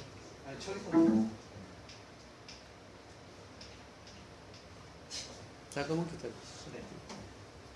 네, 천천히 하셔도 돼요. 네. 불을 켜주세요, 하나게. 예, 우선. 안 되는데. 쭉 누르고 있어요. 꾹 누르고 있어요. 네, 같이 한번 시작하도록 하겠습니다. 저는 20대 파티 활동하면서 느꼈던 문제의식 가지고 공직선거법 개정안에 대해서 준비해왔습니다. 제가 처음에 활동했을 때 가졌던 문제의식의 큰 사건은 바로 2008년 광우병 촛불 집회였습니다. 정말 많은 분들이 여기에 모이셨는데요. 이때 모였을 때 가졌던 불편한 시선들이 사실 있었어요. 그것은 바로 20대에는 개념이 없다라는 메시지였거든요. 20대는 정치나 사회에 무관심하기 때문에 오히려 개념이 있는 시대에 희망을 건다 이런 말을 김용민 교수님뿐만 아니라 많은 분들이 그런 얘기를 해오셨죠. 근데 저는 이 어떤 사건을 통해서 가졌던 문제의식과 분노는 두 가지였어요. 20대가 과연 정치에 무관심할까? 아니다, 오히려 20대가 참여할 만한 공간이 부족했던 것이 아니냐. 그리고 또 하나는 제도적으로 또는 구조적으로 청년들이 정치에 진출할 수 있는 어떤 제도적 이런 문제점이 있었던 것이 아니냐, 이런 문제의식을 가지고 20대 활동을 시작했습니다. 그래서 저희가 처음에 시작했던 활동은 커피 파티 운동인데요. 바로 미국의 커피 파티를 벤치마킹해서 어떤 풀뿌리 어떤 어젠다를 당사자들의 정치 수다를 통해서 또는 토론을 통해서 대화를 통해서 정책을 만들었습니다. 서울, 청주, 대구 이렇게 지역을 돌면서 또는 캠퍼스를 돌면서 이렇게 대화를 나누면서 정책을 만들었는데요. 이런 활동을 해왔습니다. 당사자들이 모여서 이렇게 정책을 만들었습니다. 직접 여기서 이제 당사자들이 대화를 통해서 만든 정책인데요. 이미 알려진 정책들도 많이 있고 반값기숙사라든지 또는 이력서 차별 문제 같은 경우는 오히려 그 당사자 20대들이 대화를 했기 때문에 만들 수 있는 정책이었습니다. 이 정책을 저희는 만들어서 그냥 당사자 후보들에게 정치인들, 국회의원들에게 그냥 전달하고 협약하고 끝나는 것이 아니라 직접 지금의 나는 가수다 방식으로 2년 전부터 공간 지수라는 그러니까 2010년도에 저희가 만든 정책인데 2010년도에 지방선거 후보에게 이런 정책이 너무나 필요합니다 라는 공간 지수 정책 투표를 이제 실제로 펼쳐왔거든요. 근데 과연 여기서 어떤 정책이 가장 2010년대 중요한 정책이었을까요? 되게 놀랐던 사건이었는데 바로 투표 시간 연장은 선거법 개정이었습니다. 오히려 반값 등록금이나 이력서 차별 문제 이런 문제들이 더 순위로 올라가 있을 줄 알았는데 선거 기간 때문이었는지 모르겠지만 투표 시간 연장이 가장 높은 순위로 나왔습니다. 저는 이런 어떤 확인을 통해서 청년들은 오히려 정치에 참여하고자 하는 의지는 분명하고 그리고 제도적으로도 오히려 하는 의지가 분명하지만 오히려 제도적으로 문제가 있었던 것이 아니냐 이런 고민을 가졌습니다. 그래서 공직선거법 개정이 무엇보다 필요하다 이런 생각을 가졌습니다. 그래서 처음으로 변화가 필요하다고 생각하는 개정은 투표시간 연장입니다. 국회의원 이제 투표율인데요. 매번 민주주의의 중요한 이제 꽃이 선거의 꽃이 투표라고 하는데 굉장히 저조하죠. 20대 투표율도 마찬가지입니다. 세대 투표율도 굉장히 저조한 걸로 나옵니다. 생각해보면 이제 투표날은 무슨 일일까요? 바로 공휴일이죠. 근데 과연 공휴일일지를 생각해볼 필요가 있는 것 같습니다. 투표 시간을 그날 당일날 분석해본 결과 유권자들이 이미 특히 청년들이 비정규직으로 많이 진출해 있고 그리고 공휴일 형태가 많이 이제 다양화되고 생활 패턴이 다양화된다고 볼 수 있거든요. 그래서 일용직, 그리고 택배, 대형마트, 터치타임 패스트푸드점 같은 경우는 근무 시간인데 어떻게 현실적으로 투표를 하러 갈 수 있겠느냐라고 말하고 있습니다. 네, 그렇게 이런 업종에서는 투표를 굉장히 어려운 조건이라고 볼 수 있습니다. 따라서 투표 시간 연장이 꼭 필요하다 이런 생각을 갖고 있습니다. 일본의 사례에서 들 수 있는데요. 일본 같은 경우도 1998년도에 투표 시간을 2시간 연장한 사례가 있습니다. 지금까지 연장을 해오고 있고 실제로는 연장된 그 2시간 사이에 심지어 3%가 투표를 했는데요. 그게 총 투표율로 봤을 때는 2.7%가 상승했다는 사례가 나왔습니다. 두 번째 변화는 대학 내 부재 투표입니다. 현실적으로 대학생들이 이제 투표를 하기 위해서는 대학 내 부재 설치를 많이 하고 있는데요. 2008년도에 16곳을 신청을 했던 거고 2010년도에는 3배나 늘어서 54곳 신청을 했습니다. 이건 설치된 대학이 아니라 신청한 대학입니다. 하지만 현실적으로 15개 대학만 설치가 됐습니다. 그건 왜 그럴까요? 그것은 바로 신청자에 대한 정비가 굉장히 높기 때문이라고 볼 수 있습니다. 2,000명 이상이 돼야만 부재투표를 설치할 수 있습니다. 그러나 가장 큰 특징으로는 교대 같은 경우는 이미 정원 자체가 1,800명, 2,000명이기 때문에 아무리 부재투표소를 신청을 받는다 하더라도 1,200~300명밖에 되지 않습니다. 그래서 전국에 있는 교대, 시도에 있는 교대는 부재투표 설치할 수 없는 굉장히 어려운 조건에 있는 사실이죠. 세 번째는 선거권과 피선거권 18세 이상 낮춰야 된다는 것입니다.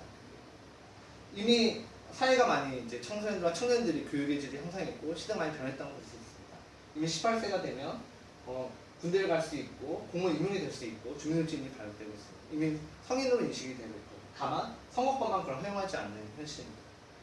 세계 주요 이제 외국 사례에서 볼 수 있듯이 이미 113개국의 선거권을 18세부터 주고 있고 그리고 주요 외국 피선거권은 18세부터 주고 있습니다. 네, 사례에서도 볼 수 있겠는데 독일에서는 아나 르마이어 여학생이 시원수로 국회의원이 됐었고요. 독일 같은 경우는 볼프 대통령이 16세부터 정당 활동을 해왔습니다. 그리고 미국에서는 15세에 고2가 주민의회 의원이 됐고 18세 시장에 배출되게 했습니다. 이거는 20대 원수가 29명이나 되는 사례를 보여주는 사례인데요. 이렇게 청년들의 정치 참여는 오히려 선거 연령이나 투표권 이런 공직선거권 개정을 통해서 오히려 청년들의 정치 참여가 활성화될 수 있다는 걸 보여주는 사례입니다. 네, 저는 그래서 이런 세 가지의 선거법이 개정이 되는 것이 청년들의 어떤 정치 참여의 통로를 여는 것이고 그것이 우리 사회를 디자인하는 중요한 일이다 이런 생각을 하고 있습니다. 지금 락파티나 위단 진출에서 청년 브레이드를 뽑고 있습니다. 사실은 지금 2012년이라는 양대 선거가 있고 청년들이 중요한 어떤 시기이기 때문에 그리고 청년의 살려 문제가 굉장히 열악하기 때문에 필요한 조건이긴 하지만 매번 이렇게 저는 뽑을 수 없다고 생각합니다. 예를 들어서 노르웨이나 노동당 같은 경우는 청소년 정치 캠페인이 유명한데 정치 리더와 인재 양성을 만들어내기 위해서 청소년 시기부터 이렇게 정치 리더 성장하고 있습니다. 그래서 실제로 노르웨이 총리와 노동당 대표가 배출되기도 했습니다.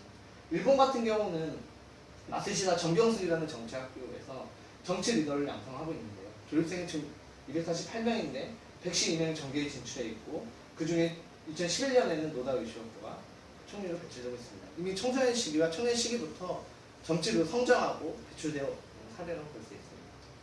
그리고 또 스웨덴 같은 경우는 최근 해적당이 2002년부터 만들어져서 유럽 외에 7.13%를 득표하고 조석이 의원을 차지하기도 했습니다. 그리고 유럽의 16개국에는 이미 새로운 형태의 정당이 만들어지고 있습니다. 이 중에 원 이슈 파티라고 얘기하고 있는데요. 또 최근 사례로 한국에서는 청년당도 지금 준비 중인 걸로 알고 있습니다. 저는 이런 사례를 지켜봤을 때 앞에서 말씀드렸던 국회의원 공직선거법이 왜 개정되어야 하느냐 바로 2012년이기 때문이라고 저는 생각합니다.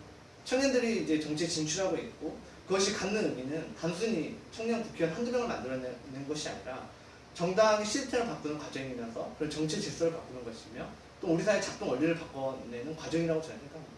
그런 의미에서 본다면 선거법의 개정은 단순히 청년의 투표 참여를 늘리는 것 차원이 아니라 그 뛰어넘는 우리 사회의 어떤 중요한 어떤 사회를 디자인하는 과정이다. 그런 과정을 통해서 정치를 좀 확대하고 또는 그 안에서 청소년과 청년들이 어려서부터 정치 리더로 성장할 수 있는 공간을 이제 만들어가야 할 시대에 와 있다. 그런 패러다임이 저는 이제 그 시기에 와 있다고 생각합니다.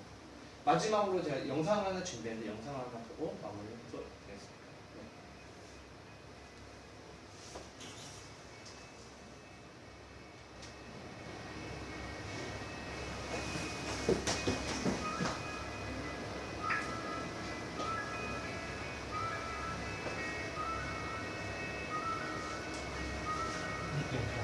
괜찮아요, 됐어요.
좀 켜주시죠.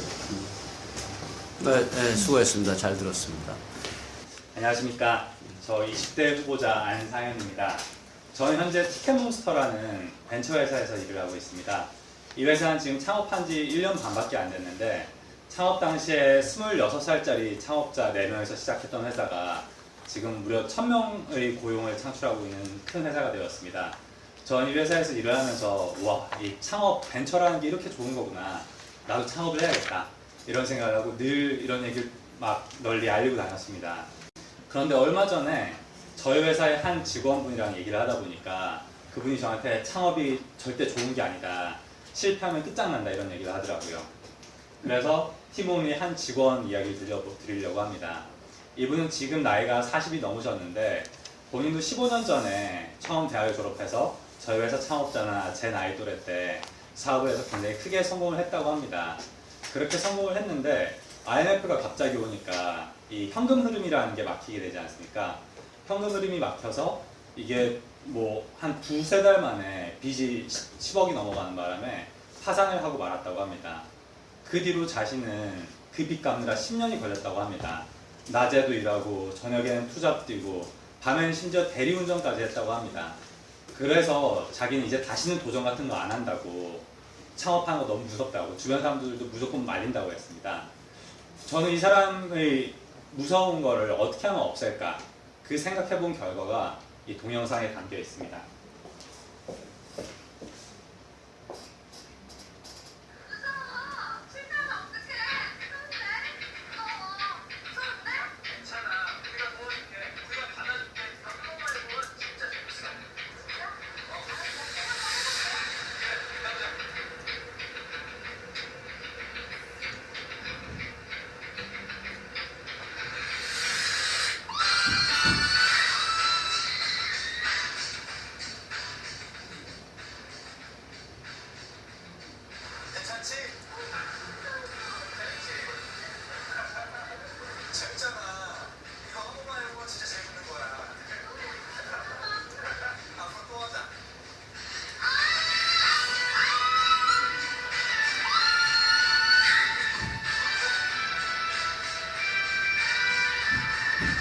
이 동영상에서 보실 수 있다시피 두려운 거는 친구들이 연대해서 우리가 안전망 쳐줄게, 걱정하지 마, 우리가 꼭 널 도와줄게 이렇게 얘기하면 두려움이 사라질 수 있다고 생각합니다.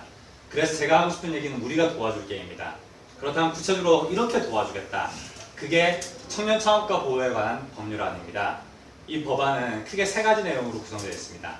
첫 번째 보증인 보호, 두 번째 신용불량자 유예, 마지막으로 3번째 회생 특례입니다. 이 3가지에 대해서 좀 더 구체적으로 다음 장에서 말씀드리겠습니다. 첫 번째 보증인 보호. 보증인 보호를 위한 특별법에 따르면 사업을 할 때 동업자가 아니면 자기 회사의 임원이 보증을 쓴 거는 그 보호가 안 되게 돼 있습니다. 그래서 빚이 뭐 10억이 되건 100억이 되건 전혀 보호받을 수 없는데 제가 제안을 한 건 청년 창업자의 경우에는 이 국가 경제적으로 이바지할 수 있는 특수성을 감안을 해서 그 청년 창업자 같은 경우에는 아직 기반이 없기 때문에 아는 사람 말고는 지원받을 곳이 없지 않습니까? 이런 걸 지원을 해주고 또 보호를 해주자, 보증의 경우에. 그런 얘기를 하는 거고요. 그 다음 신용불량자 유예입니다. 두 번째 신용불량자 유예의 경우에는 신용정보의 이용 및 보호에 관한 법률에 보면 이 신용불량자 등록이 되면 그 정보 때문에 한두 달 현금 흐름이 막혔을 때 당장 추가 대출들을 못 가지고 오게 됩니다. 그렇게 되면 이게 근본적으로 사업성이 있는데도 불구하고 망하게 되는 경우가 있는데 그게 한 5년 정도까지는 유예를 해주자, 아예 없애주자는 게 아니라 그리고 이렇게 하면은 은행 측의 입장에서는 난 무조건 이 청년한테는 돈 안 빌려줄래 이렇게 나올 수 있으니까 두 번째 공적자금관리특별법상으로 이 정보가 없다고 해서 대출을 안 하는 거는 안 된다 이런 조항을 걸려고 합니다. 그래서 여기 관련된 다른 법률 전문가 같은 경우는 이렇게 참고로 넣어놨는데 혹시 나중에 질문 있으시면 더 자세히 말씀드리고요. 세 번째 말씀드리려고 하는 회생특례입니다. 아시다시피 회생과 파산이 있는데 회생은 어느 정도 경제적 능력이 있어서 한 달에 조금씩이라도 돈을 번재 나갈 능력이 있는 사람이고 파산은 아예 그럴 가망이 없고 경제활동을 못하게 막아버리는 제도입니다. 근데 청년의 경우에는 경제 수명이 앞으로 70년이 더 있는데 파산을 하면은 오히려 차라리 뭐 극단적인 선택을 하거나 해외로 도망가 버리거나 이런 일이 나타나기 때문에 파산으로 가는 것보다 좀 더 활생할 수 있는 기회를 많이 주자. 이게 제 법률화의 골자이고요. 그런데 이게 물론 제가 지난 2, 3주 동안 법을 전혀 모르던 상태에서 열심히 친구들 도움받아서 빨리 만들다 보니까 아쉬운 점이 남아 있습니다. 그 아쉬운 점을 제가 국회의원이 되면 채울 생각인데요. 그 플러스 알파는 이렇게 됩니다. 제가 국회의원이 된다라면은 좀 전에 만든 제안한 그 법률안에서는 청년이라고 하면 19세에서 35세 누구나 이 법의 혜택을 받게 하는 거였는데 청년 창업가 인증제를 도입해서 지금 사회적 기업도 인증제가 있지 않습니까? 미리 이 사람이 사업 계획성이 타당한지 그리고 이 사업 계획이 사회에 뭔가 유의미한 도움을 주는지 판단을 해서 인증을 하고 그러면 조금까지 전까지 말씀드렸던 제가 세 가지는 실제적으로 창업 실패 시에 남는 부채인데 젊은 사람들한테 더 큰 걱정은 저도 마찬가지였고 아 이거 내가 했다가 경력도 인정 못 받고 다른 데 못 가면 어떡하지? 실패해서 그런 기회비용입니다. 실제로 저 같은 경우는 첫 직장이 희망제작소였는데 그때 같이 일했던 친구가 제가 나올 때쯤 같이 나와서 그 친구는 다른 사업을 2년 정도 하다가 최근에 박원순 시장이 되면서 비서관으로 거기에 들어가게 됐습니다. 그런데 이 시장 비서관의 경력을 인정을 받지 못한다는 겁니다. 대기업이나 공기업이 아니기 때문에. 근데 정부에서 청년들한테 창조기업 해라, 창업해라고 하면서 이런 경력조차 인정을 안 해준다라면 어떻게 청년들이 기회비용이 무서워서 창업을 하겠습니까? 저는 이 청년 창업가 인증제를 도입을 해서 혹시 모를 실제 비용에 있어서 그 프리라이더도 방지를 하고 또 기회비용까지 대신 좋은 사람들한테는 보전을 해주는 방안을 생각해보고 있습니다.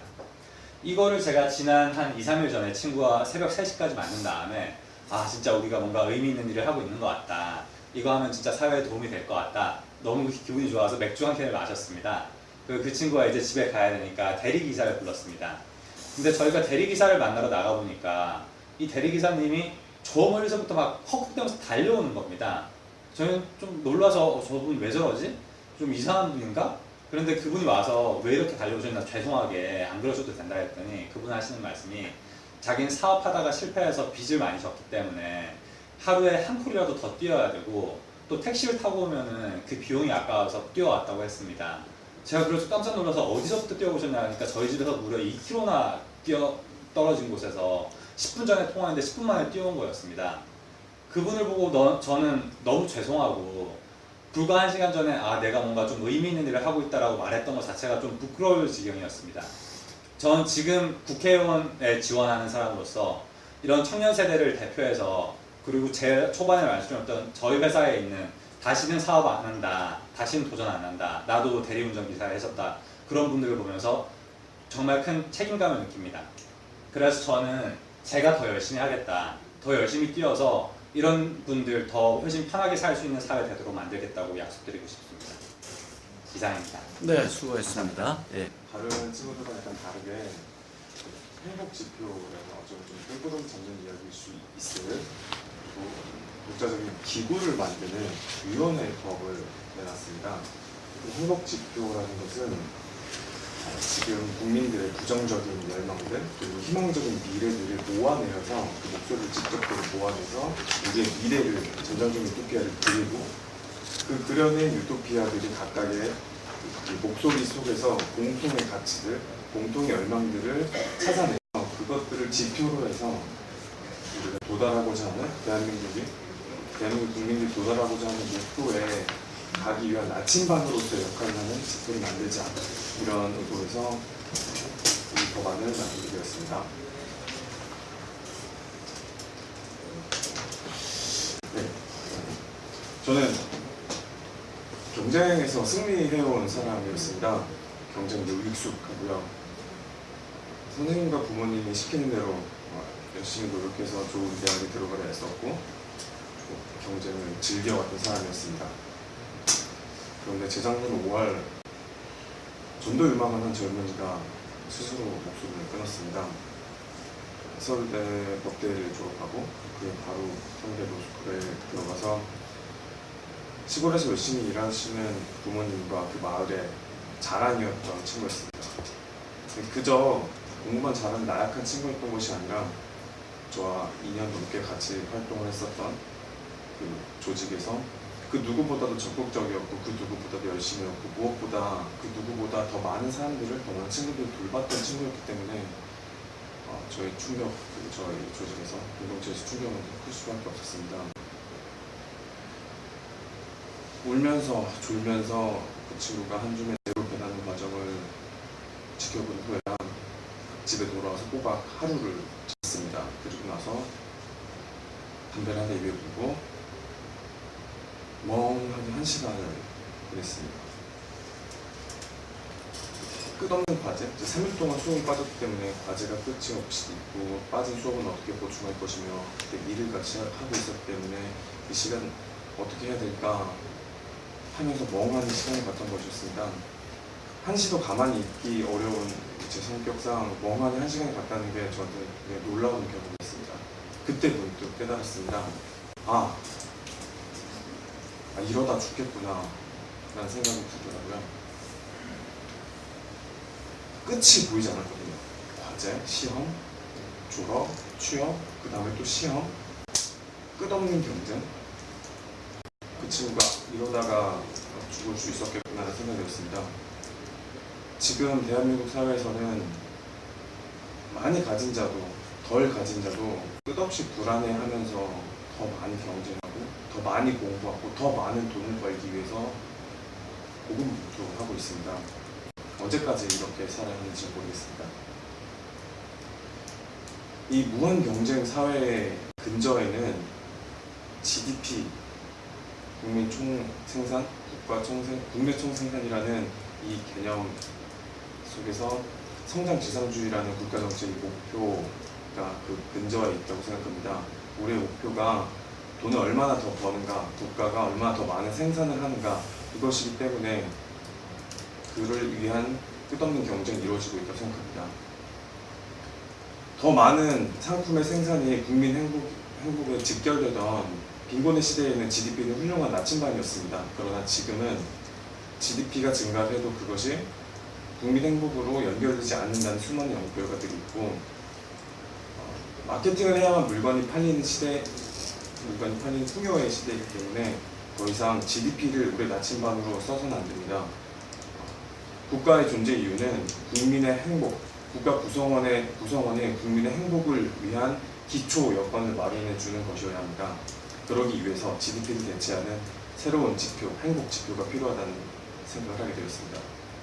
그러면 제가 말씀드리고자 하는 이 행복 지표라는 것에 좀 더 구체적인 내용을 설명드리겠습니다. 행복에 대해서 많은 사람들이 이야기를 합니다. 행운이라고 생각하는 분들도 있고요. 일시적인 긍정적 감정이라고 생각하는 사람도 있고요.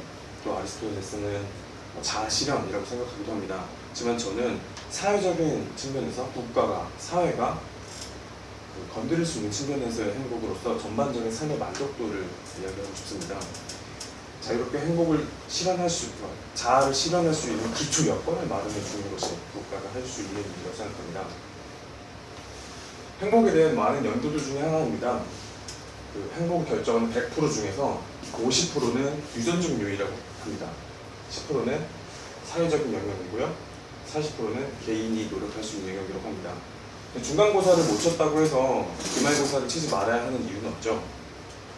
선천적인 요인이 결정되지 않고 10%밖에 안 되는 사회적인 요인이라고 하더라도 이 사회적인 요인을 최대한 확장해서 개인이 노력할 수 있는 영역을 더 키워주는 것이 국가가 할 수 있는 일이라고 생각합니다.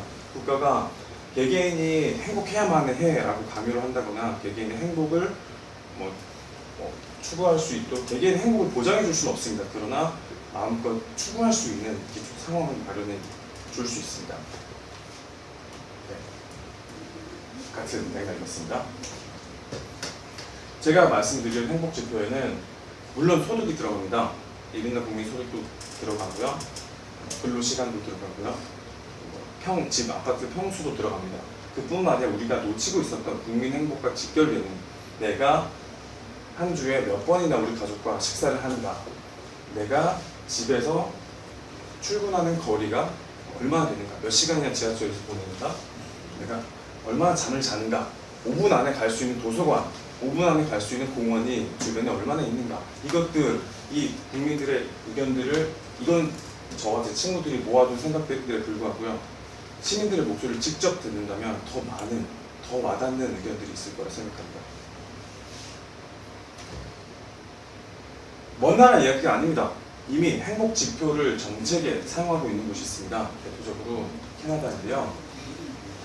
GDP가 31% 상승하는 동안 이제 캐네디안 그 웰빙 인덱스입니다.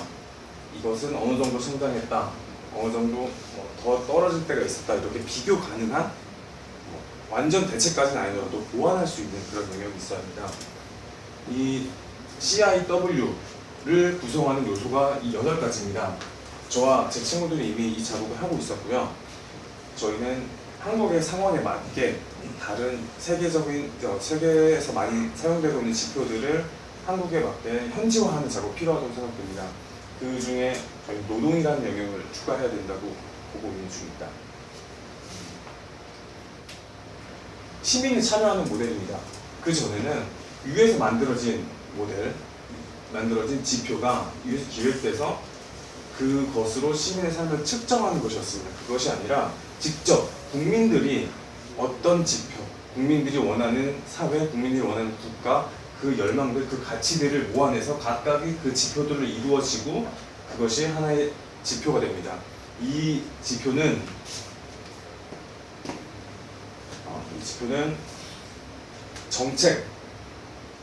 이 정책, 4대강 정책이 GDP를 얼마나 높일지 모르겠지만 전반적인 국민 행복도를 떨어뜨린다라는 판단을 하게 해줄 수 있습니다. 또 어떤 국민 행복 지표가 낮을 때, 한 지역의 국민 행복 지표가 낮을 때 그 지표가 낮은 이유가 무엇인지를 찾아보고 그 낮은 지표에 더 많은 자원을 투입해야겠구나, 그 지표를 높일 수 있는 정책을 집행해야겠구나라는 판단의 기초가 됩니다. 위원회는 2가지 트랙을 가지고 갑니다. 여기까지, 중장기 전까지가 행복지표 기획위원회입니다. 행복지표를 만들어가는 과정은 2가지 트랙으로 갑니다. 기존 통계청 데이터, 1979년부터 한국의 사회지표가 모아지고 있었습니다. 거기에 어떤 지표들의 생명력을 부여할 것인지 선별하는 시민들의 판단 작업이 필요합니다. 또 하나, 풀뿌리 체감 행복, 타운홀 미팅과 지자체 공청회, SNS 온라인 기반 토론회를 통해서 시민들이 직접 체감할 수 있는 행복 지표를 만들어낼 수 있을 것 같습니다. 9분 지났습니다. 네. 네. 이후에 중장기 계획에서는 정책 지표가 지역 단위에서 테스트를 끝낸 후에 지표 기획위원회는 해산하고 행복정책위원회가 이후에 어떤 정책들이 더 적절한 행복 지표를 높이는 정책이 될 것인지 연구하고 각각의 그 지표를 주기적으로 업데이트합니다. 시민들의 욕구가 바뀌겠지요. 그리고 관련된 보고서와 정기 간연도를 매년 만들어냅니다. 상상해 보십시오. 전 세계가 GDP가 아니라 국민 총 행복을 높이기 위해서 경쟁하는 모습입니다. 행복 지표를 만들어가는 과정은 대한민국이 도달해야 할 국민이 바라는 유토피아를 그리는 과정일 수 있습니다. 국민이 그리는 유토피아, 국민들이 두 발 딛고 서 있는 이 현실에서 어떤 게 하나만 바뀌었으면 좋겠다, 어떤 세상을 원한다, 이런 목소리들이 모아진 그 목소리들이 우리가 도달해야 될 목표를 보여줄 것이고, 그 목표를 향하는 나침반이 바로 행복 지표가 될 것입니다. 감사합니다. 그러니까 민주통합당 청년 비례대표 후보 정상근입니다. 저는 오늘 이 자리에서 저와 대한민국 모든 청년들의 미래에 대해서 한번 이야기해보고자 합니다. 오늘 이러한 기회가 대한민국 모든 청년들의 더 밝은 미래를 위해 기여할 수 있는 밑거름이 될 거라고 생각합니다.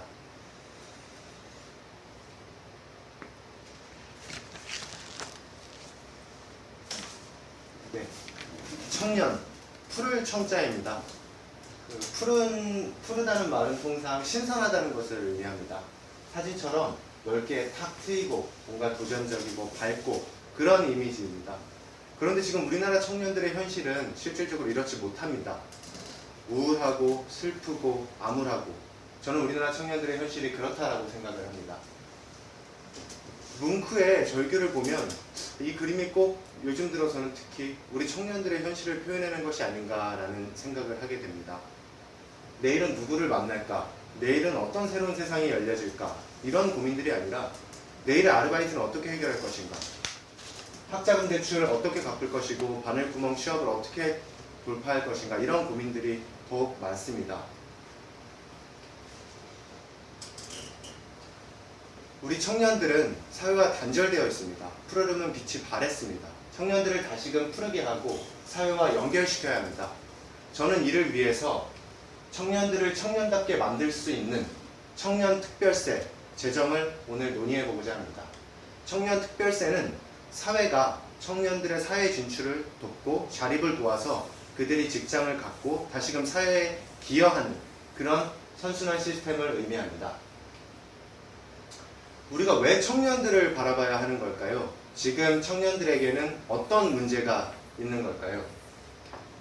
청년 실업, 88만원 세대, 캥거루족, 우리 모두 한 번씩 다 들어본 이야기일 것입니다.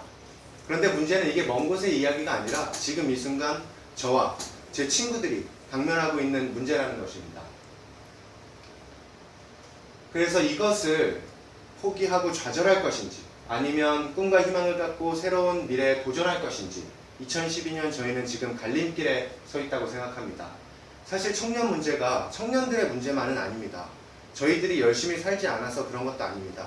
이는 우리 사회 구조가 우리를 이렇게 만들고 있고 또 제도권에서 청년들로 하여금 진출할 수 없도록 하는 부분들도 분명히 있다는 것을 이제는 사회가 인식하고 정치권이 그리고 정부가 직접 나서서 해결해야 합니다. 청년 문제를 생각하면서 제가 한번 생각해본 단어입니다. 저는 yes라는 단어로 제가 생각하는 것들을 함축해 보았습니다. yes, 동의의 의미입니다. 긍정의 의미입니다. 즉, 청년을 경제적 자립 지원을 하고 이를 통해서 미래에 대한 희망을 갖게 하자. 이것이 청년특별세의 취지입니다. 정말 많은 아이디어들을 생각해 봤습니다. 어떻게 하면 청년 문제를 해결할 수 있을 것인가? 저는 일식주, 먹고 살고 일자리를 구하고 이런 문제들에 대해서 한번 포커스를 맞춰봤습니다. 그런데 또 문제가 방법은 많은데 이를 실제로 해결하려면 재원이 필요하다는 것을 알게 됐습니다. 그래서 재원이 없이는 청년 문제를 해결할 수 없을 거라는 생각이 들었습니다. 그래서 저는 고소득자들과 대기업이 사회적인 책임을 좀 더 부여하는 방안, 그 방법을 한번 생각해 보았습니다. 그래서 과세표준 2천만 원을 초과하는 납세자들에 대해서 구간별로 0.1%에서 1%의 누진세율을 적용하면 약 9천억 원의 재원을 마련할 수 있습니다. 그러나 실질적으로 과세표준 2천만 원 정도에 해당하는 분들은 실제 연봉 한 3, 4천만 원 그 정도 되시는 분들은 한 달에 실제 월 5천 원 정도 부담하는 수준입니다. 그래서 이것이 증세이긴 하지만 실질적으로 증세에 대한 부담이 많이 적습니다. 두 번째는 법인세에 따른 세수 확보입니다. 대기업을 중심으로 해서 과세표준 200억 초과하는 법인을 1%에 해당하는 법인세 인상을 통해서 약 1조가 넘는 재원을 마련할 수 있습니다. 제가 여러 가지를 생각해 본 결과 사회 정의를 실현하고 공정한 경쟁을 가능케 하고 어차피 증세라는 부분이 어떻게 하면 조세 저항을 가장 줄일 수 있을까 어떤 그런 방법을 찾다가 저는 이 방법이 가장 대안이 될 수 있다고 생각을 해 보았습니다. 그러면 이렇게 확보된 재원을 바탕으로 어떻게 사용할 것인가? 제가 주장하는 청년특별세는 세수 확보가 목적입니다. 그렇긴 하지만 재정을 어떻게 운용할 것인지 제 나름 한번 로드맵을 구상해 보았습니다. 첫 번째는 정부형 임대주택, 그리고 주택 임차보증금 이자, 대학식당 이용요금, 해외 진출을 지원하는 방법들을 생각해 보았습니다. 첫 번째는 정부형 임대주택을 제공하는 방안입니다. 서울과 지방의 집가 차이를 고려하여서 연 5천원 정도 정부가 신축 및 매입을 통해 청년 및 학생들에게 공급하는 것입니다. 이 법안은 실제로 지금 민주당에서도 공약으로 내놓은 상태입니다. 그래서 연 5천호 사실 턱없이 부족합니다. 그러나 이것들이 누진되고 쌓여서 5년이 지나고 10년이 지나면 저는 나중에 이것들을 바탕으로 해서 청년들이 주거난을 해소하는 데 기여할 수 있다고 생각을 합니다. 실제로 지금 고시원에서 생활하는 사람이 15만 명을 넘었고 심지어 얼마 전에는 방값이 없어서 학교 주변에 텐트를 치고 생활하는 사람까지 생겼습니다. 이런 도움들이 그들에게 절실히 필요합니다. 다음으로는 주택 임차보증금 이자를 지원하는 방안입니다. 학생 및 청년 구직자 중 취업이 아직 되지 않은 사람들에게 하나여 정부가 보증금을 담보대출해주고 그에 해당하는 이자를 부담해주는 방법입니다. 이를 통해서 약 75만 명에 해당되는 학생 및 청년 구직자들이 혜택을 얻을 수 있을 것으로 생각됩니다. 다음으로는 대학 식당 이용 요금입니다. 혹자들은 저에게 지금 밥 먹는 문제 그렇게 중요하냐, 더 중요한 문제가 있지 않느냐라는 이야기를 많이 하였습니다. 그러나 우리 지금 대학생들의 영양 상태 상당히 부실합니다. 그렇기 때문에 저는 서울 및 지방 4년제 대학, 종합 전문대학을 합쳐서 약 350여 개 대학에 실질적으로 한 끼당 한 1,500원 정도씩 계산을 하여서 식비를 지원하면 학생들은 약 2,500원 똑같은 돈을 지불하고 밥을 먹지만 실제로 그들은 한 4,000원 정도의 값어치가 되는 식단을 제공받을 수 있는 것입니다. 그래서 이를 통해서 기초생활의 질을 향상시킬 수 있다고 생각합니다. 마지막으로는 해외 진출을 지원하는 방안입니다. 우리나라 청년들 중에 해외를 진출하고 싶어하는 사람들이 참 많습니다. 그런데 대다수는 경제적인 이유 때문에 진출하지 못합니다.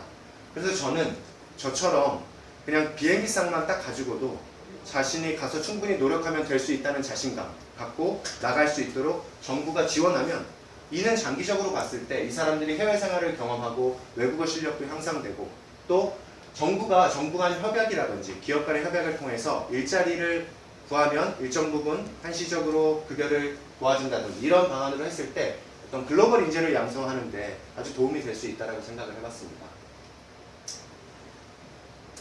대학을 이미 졸업하고 이번에 제가 대학을 졸업합니다. 그리고 저도 이제 청년실업의 문턱에 다가와 있는데요. 이런 법안들이 과연 저를 위한 법안일까요? 저는 그렇게 생각하진 않습니다. 꿈과 희망을 갖고 있지만 현실에 짓눌린 그러나 저처럼 평범하지만 세상을 향해서 한번 도전해보고 싶은 청년들 국가의 아주 작은 손길이 절실히 요구되어지는 그런 청년들이 모두 혜택을 받을 수 있습니다. 제가 생각하는 청년 특별세는 가장 중요한 것은 사회 선순환 구조를 만들 수 있다는 것입니다. 지금 기성세대와 정부가 청년들의 자립을 지원하면 이들이 자연스럽게 사회로 진출합니다. 이렇게 되면 그들이 경제활동을 하는 인구로 유입되고 세금을 납부하는 그런 계층이 됩니다. 이들이 납부하는 세금을 바탕으로 해서 중년층, 장년층, 노년층, 이제 대한민국이 초고령화 사회로 진입하는데요. 그분들을 실질을 부양하는 그런 어떤 복지국가 대한민국에 기틀을 다질 수 있다. 저는 그래서 청년특별세가 단순히 청년들에게 어떤 시혜적 차원에 베푸는 것이 아니라 그들의 자립을 지원해서 국가 구조를 다시 새로운 선순환의 구조를 만드는 그런 의미를 갖고 있다고 생각합니다. 그래서 청년특별세는 단순히 청년 문제 해결뿐만이 아니라 세대를 넘고 지역을 아우르고 계층을 뛰어넘는 그런 복지국가 대한민국을 만들기 위한 선순환 구조의 시작이라고 저는 생각을 합니다. 그래서 제가 이 법안을 공부하면서 사실 국회도 가보고 국세청도 가보고 세무사도 찾아가보고 현실적인 방법을 만들기 위해서 노력을 많이 해보았습니다. 근데 결론적으로 중요했던 것은 이것이 증세 법안이긴 하지만 실현 가능성이 있다는 것을 희망을 느낀 게 이번 민주통합당의 4월 총선 공약을 보면 법인세를 인상시켜서 약 2조 원의 청년 희망기금을 조성하겠다라는 공약이 있습니다. 그렇기 때문에 이러한 정책은 증세이긴 하지만 당내의 동의를 얻기 쉽고 또 비교적 조세 저항을 받지 않을 그런 가능성이 있어서 저는 이 청년 특별세를 제가 개인 입법과제로 선정하였고 한번 준비해 보았습니다. 그래서 이것을 준비하면서 부족하다는 거 많이 느낄 수 있었습니다. 제 아직 청년이고 부족함이 많았습니다. 그러나 이런 과정들을 겪으면서 우리가 서로 다 같이 더 나은 대안들을 만들어 나갈 수 있다고 생각을 합니다. 그래서 이렇게 기회를 갖고 배울 수 있는 기회 주셔서 감사하고 앞으로 더 좋은 대안을 마련하기 위해서 노력하겠습니다. 감사합니다. 네, 수고하셨습니다. 개인 입법과제 발표를 맡은 20대 남자 성지현입니다. 이제 저까지 2명 남았습니다. 네. 힘내시도록 열정적으로 한번 발표를 해보도록 하겠습니다. 네, 저는 대학 등록금 문제 해결을 위한 법률안 개정안을 선택했습니다. 왜 등록금이냐? 1989년 대학 자율화 조치 이후 등록금은 물가 인상률의 2~3배가 넘는 금액으로 치솟았습니다. 하지만 등록금 문제, 대학생 등록금 문제에 대해서 귀 기울여준 정치권 인사는 거의 전무했습니다. 그렇기 때문에 등록금은 계속해서 인상되었고 결국 연간 등록금 1,000만 원 시대에 다다르자 이 불만이 폭발하면서 학생들이, 학부모들이, 전 사회 시민들이 거리로 나오면서 사실에서 보듯이 2011년 작년 한 해는 등록금 시위에 해였다고 해도 과언이 아닐 정도로 많은 등록금 문제 외침들이 있었습니다. 그럼에도 불구하고 등록금 문제가 해결되지 않은 이유는 18대 국회에서의 등록금 관련 개정 법안들을 보면 알 수 있습니다. 18대 국회에서 등록금 문제와 가장 관련이 있는 고등교육법 일부 개정안은 총 67건이 발의됐는데요. 그 중에 등록금과 관련된 것이 26건이었습니다. 나머지는 시간 강사, 대학 학칙 다른 게 있고요. 근데 등록금 관련 법안 26건 중 원안 가결이 된 건 2건밖에 없었습니다. 나머지 계류돼서 임기 만료 폐기, 대학 폐기되면서 제대로 된 법안들이 통과되지 못했기 때문에 등록금 문제가 해결되지 못하고 있습니다. 그 26건 어떤 내용이 있었나? 등록금 인상률을 제한하자.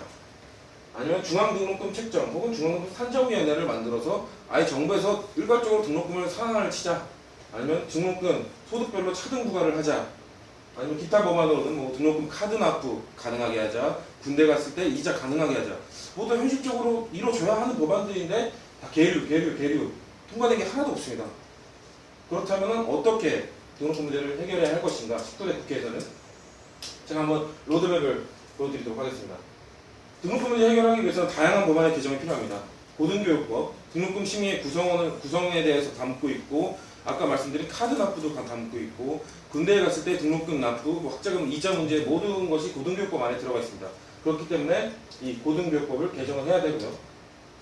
취업부 학자금 상환 특별법, 이 든든 학자금 ICL 개정 이후에 이게 문제가 어느 정도 해결됐다고 생각하시는 분들이 계시는데 취업부 학자금 상환 특별법이 개정된 이후로 취업이 될 때까지 이자가 안 내도 됩니다. 이자를 안 내도 되는데 이자가 차곡차곡 쌓여가지고 상환할 때부터는 복리로 적용됩니다.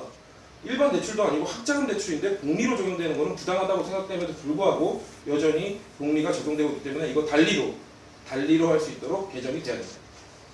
그리고 기성회비 관련 얼마 전에 국공립대에서 걷는 기성회비가 불법이라고 지금 법원에서 판단을 내렸습니다. 아직 재심 남아있지만 기성회비 지금까지 국공립대에서 그 불분명한 명목으로 기성회비를 등록금의 80% 이상으로 설정을 하고 걷어온 것도 사실입니다. 그리고 기성회비가 사용처가 불분명하고 또 방만한 운영이 이루어졌다는 것도 모두 다 공감하는 내용이었고요. 이 기성회비 문제를 해결하기 위한 법안도 제정이 돼야 됩니다.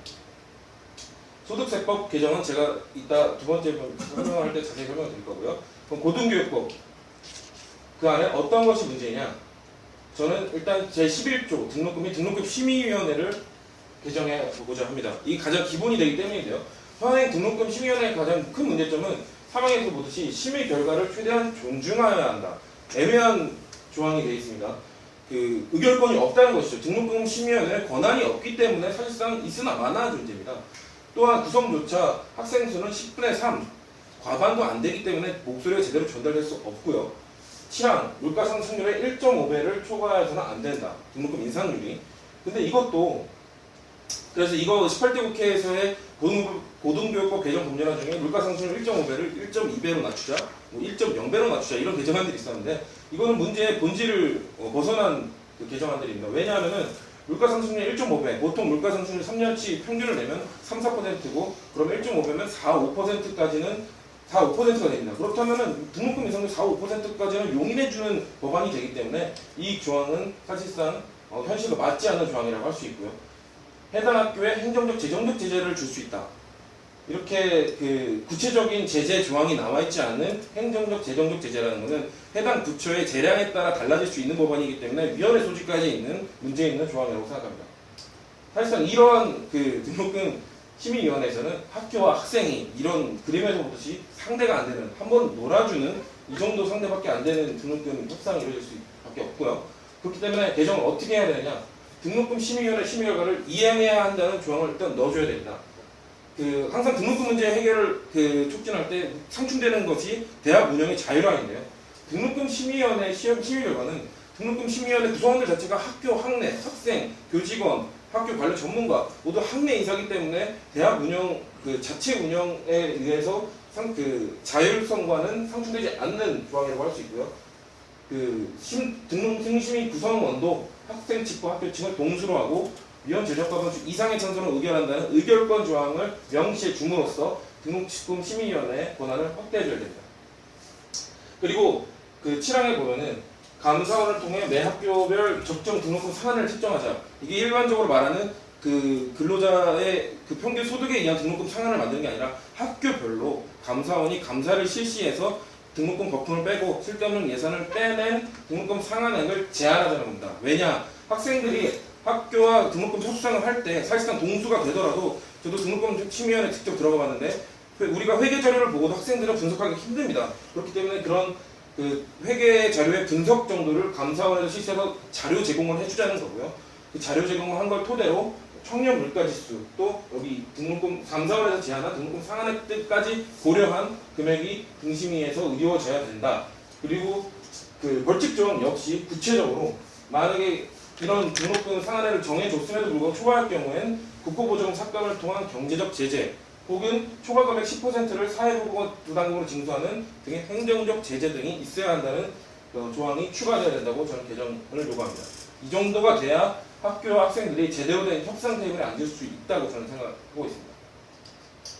두 번째, 소득세법 개정입니다. 왜 갑자기 등록금 문제인데 소득세법이 나오냐? 여러분 등록금을 낼 때 혹은 자녀의 등록금을 내줄 때 소득공제가 되는 거 알고 계십니까? 근데 등록금을 학자금 대출로 낸 사람은 나중에 취업한 다음에 근로소득이 생겨서 학자금 대출을 상환할 때는 소득공제가 안 됩니다. 왜냐? 소득공제의 원칙이 그 해에 근로소득을 그 교육비를 그 해에 제출했을 때만 소득공제가 된다는 원칙이 있기 때문에 맹점이 있는 것이죠. 그래서 안 된다고 합니다. 그렇기 때문에 이런 등록금 상환을 할 때도 그 소득공제 받을 수 있도록 해줘야 되고요. 원금만, 왜냐면은 학생은 그 대출 금액은 이자와 그 합친 형태로 쌓여갑니다. 거기서 원금과 이자를 분리해서 원금만 소득공제 혜택을 둬야 다른 소득공제 혜택과의 형평성을 유지할 수 있기 때문에 원금만 해야 된다는 거고요.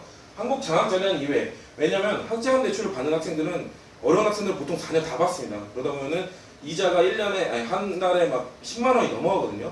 그런 걸 연체했을 때 어떤 학기에는 학자금 대출을 못 받는 경우도 있습니다. 그럴 때는 그 일반 대출을 이용할 수밖에 없고 그런 학생들이 나중에 학자금 대출을 상환할 때도 소득공제를 해줄 수 있도록 형평성을 맞춰주기 위해서 이 소득세법 일부 개정안도 같이 만들어 보았습니다. 결국 등록금 문제를 해결하기 위해서는 이런 다양한 법안들이 해결이 돼야 됩니다. 고등교육법을 개정을 통해 취업 학교 학자금 상한법 개정을 통해 등등등이 있는데요. 여기서 지켜야 할 원칙은 바로 대학 운영의 자율성 그리고 정부의 그리고 정치권의 등록금을 거품을 제거하자는 의지와 학자금 부담을 완화하는 의지가 균형을 맞춰야 됩니다. 대학의 운영의 자율성이 헌법에 보장되기 때문에 이게 항상 상충되면서 18대에서 항상 계류되고 통과가 되지 못했기 때문에 이런 밸런스를 맞출 수 있는 법안들을 만들어야 등록금 문제가 해결될 수 있습니다. 19대 국회에 가서 이런 등록금 문제의 균형을 맞추면서 등록금 문제 해결을 위한 다양한 법안들을 내놓을 수 있는 사람 바로 저 성치훈이 되도록 노력하겠습니다. 네, 수고하셨습니다. 청년고용촉진특별법 일부 개정 법률안에 대한 제안 설명을 드리고자 합니다. 먼저 목차는 다음과 같고요. 청년 실업의 현황 및 문제에 대해서 검토해 보겠습니다. 청년 실업률은 6.7%로 전체 실업률의 2배를 넘어서고 있습니다.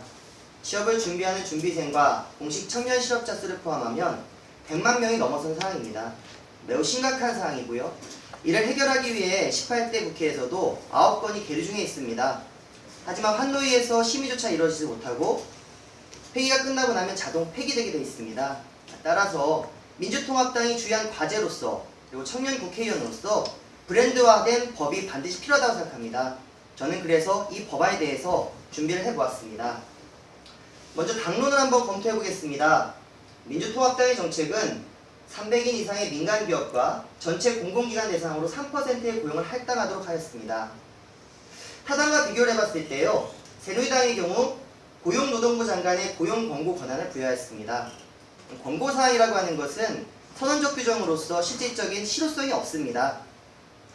또한 통합진보당과 참여연대의 경우 5%의 고용 할당을 의무화하도록 하였습니다.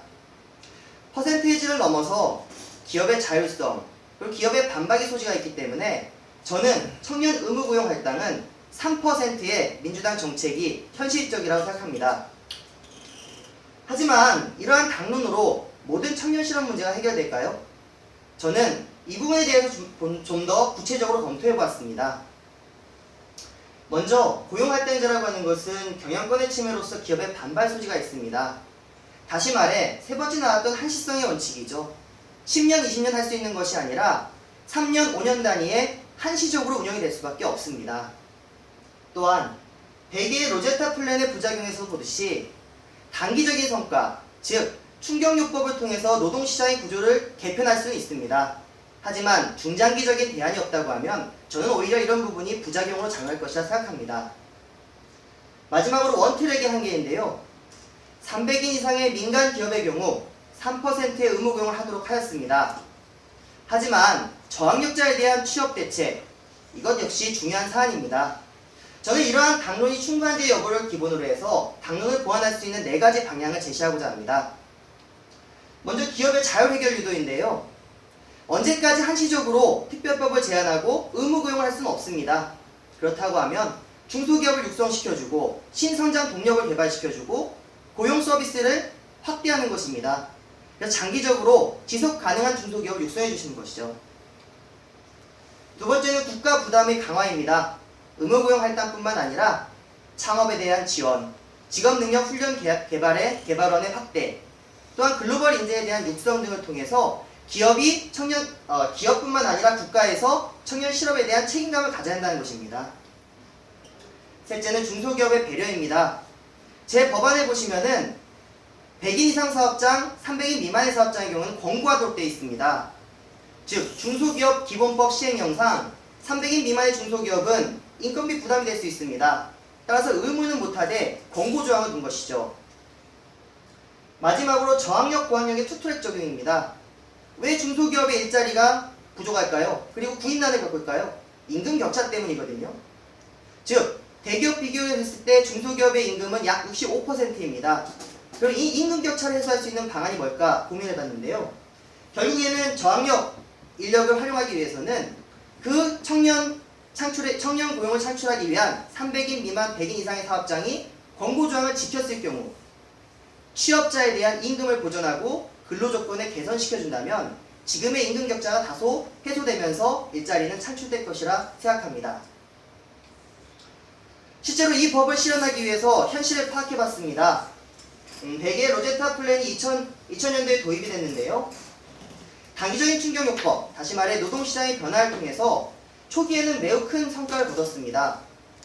하지만 2010년에 22.4%에서 보듯이 수년이 지난 후, 10년이 지난 후에는 다시 원점으로 돌아가고 오히려 실업률이 높아졌습니다. 이는 다시 말해서 종합적인 대책이 보완되지 않는다면 중장기적인 대안이 되기는 어렵다라는 현실을 예로 보여주는 것입니다. 그리고 저는 공인노무사와 강남구의 의정활동 경험이 있습니다. 이를 통해 2가지의 교훈을 얻었는데요. 먼저 청년 창업의 활성화입니다. 청년 창업 지원센터를 전국 최초로 조례를 만들고 200명의 고용 창출 효과를 보았습니다. 이를 저는 전국적으로 확산하고 싶습니다. 두 번째는요. 노무사로서 패션업계가 인건비 부담으로 줄도산되는 현상을 목격하였습니다. 어려워지는 형편 속에서 인건비의 부담 때문에 회사가 문을 닫는다. 결코 옳지 않은 현상이고요. 이는 다시 얘기해서 한시법이기 때문에 이 특별법은 반드시 3년 내지 5년의 기간만 두고 설정해야 한다는 것이죠. 이런 4가지 현실을 기반으로 해서 보안입법의 원칙을 정했습니다. 첫째, 종합적 대책이 되겠죠.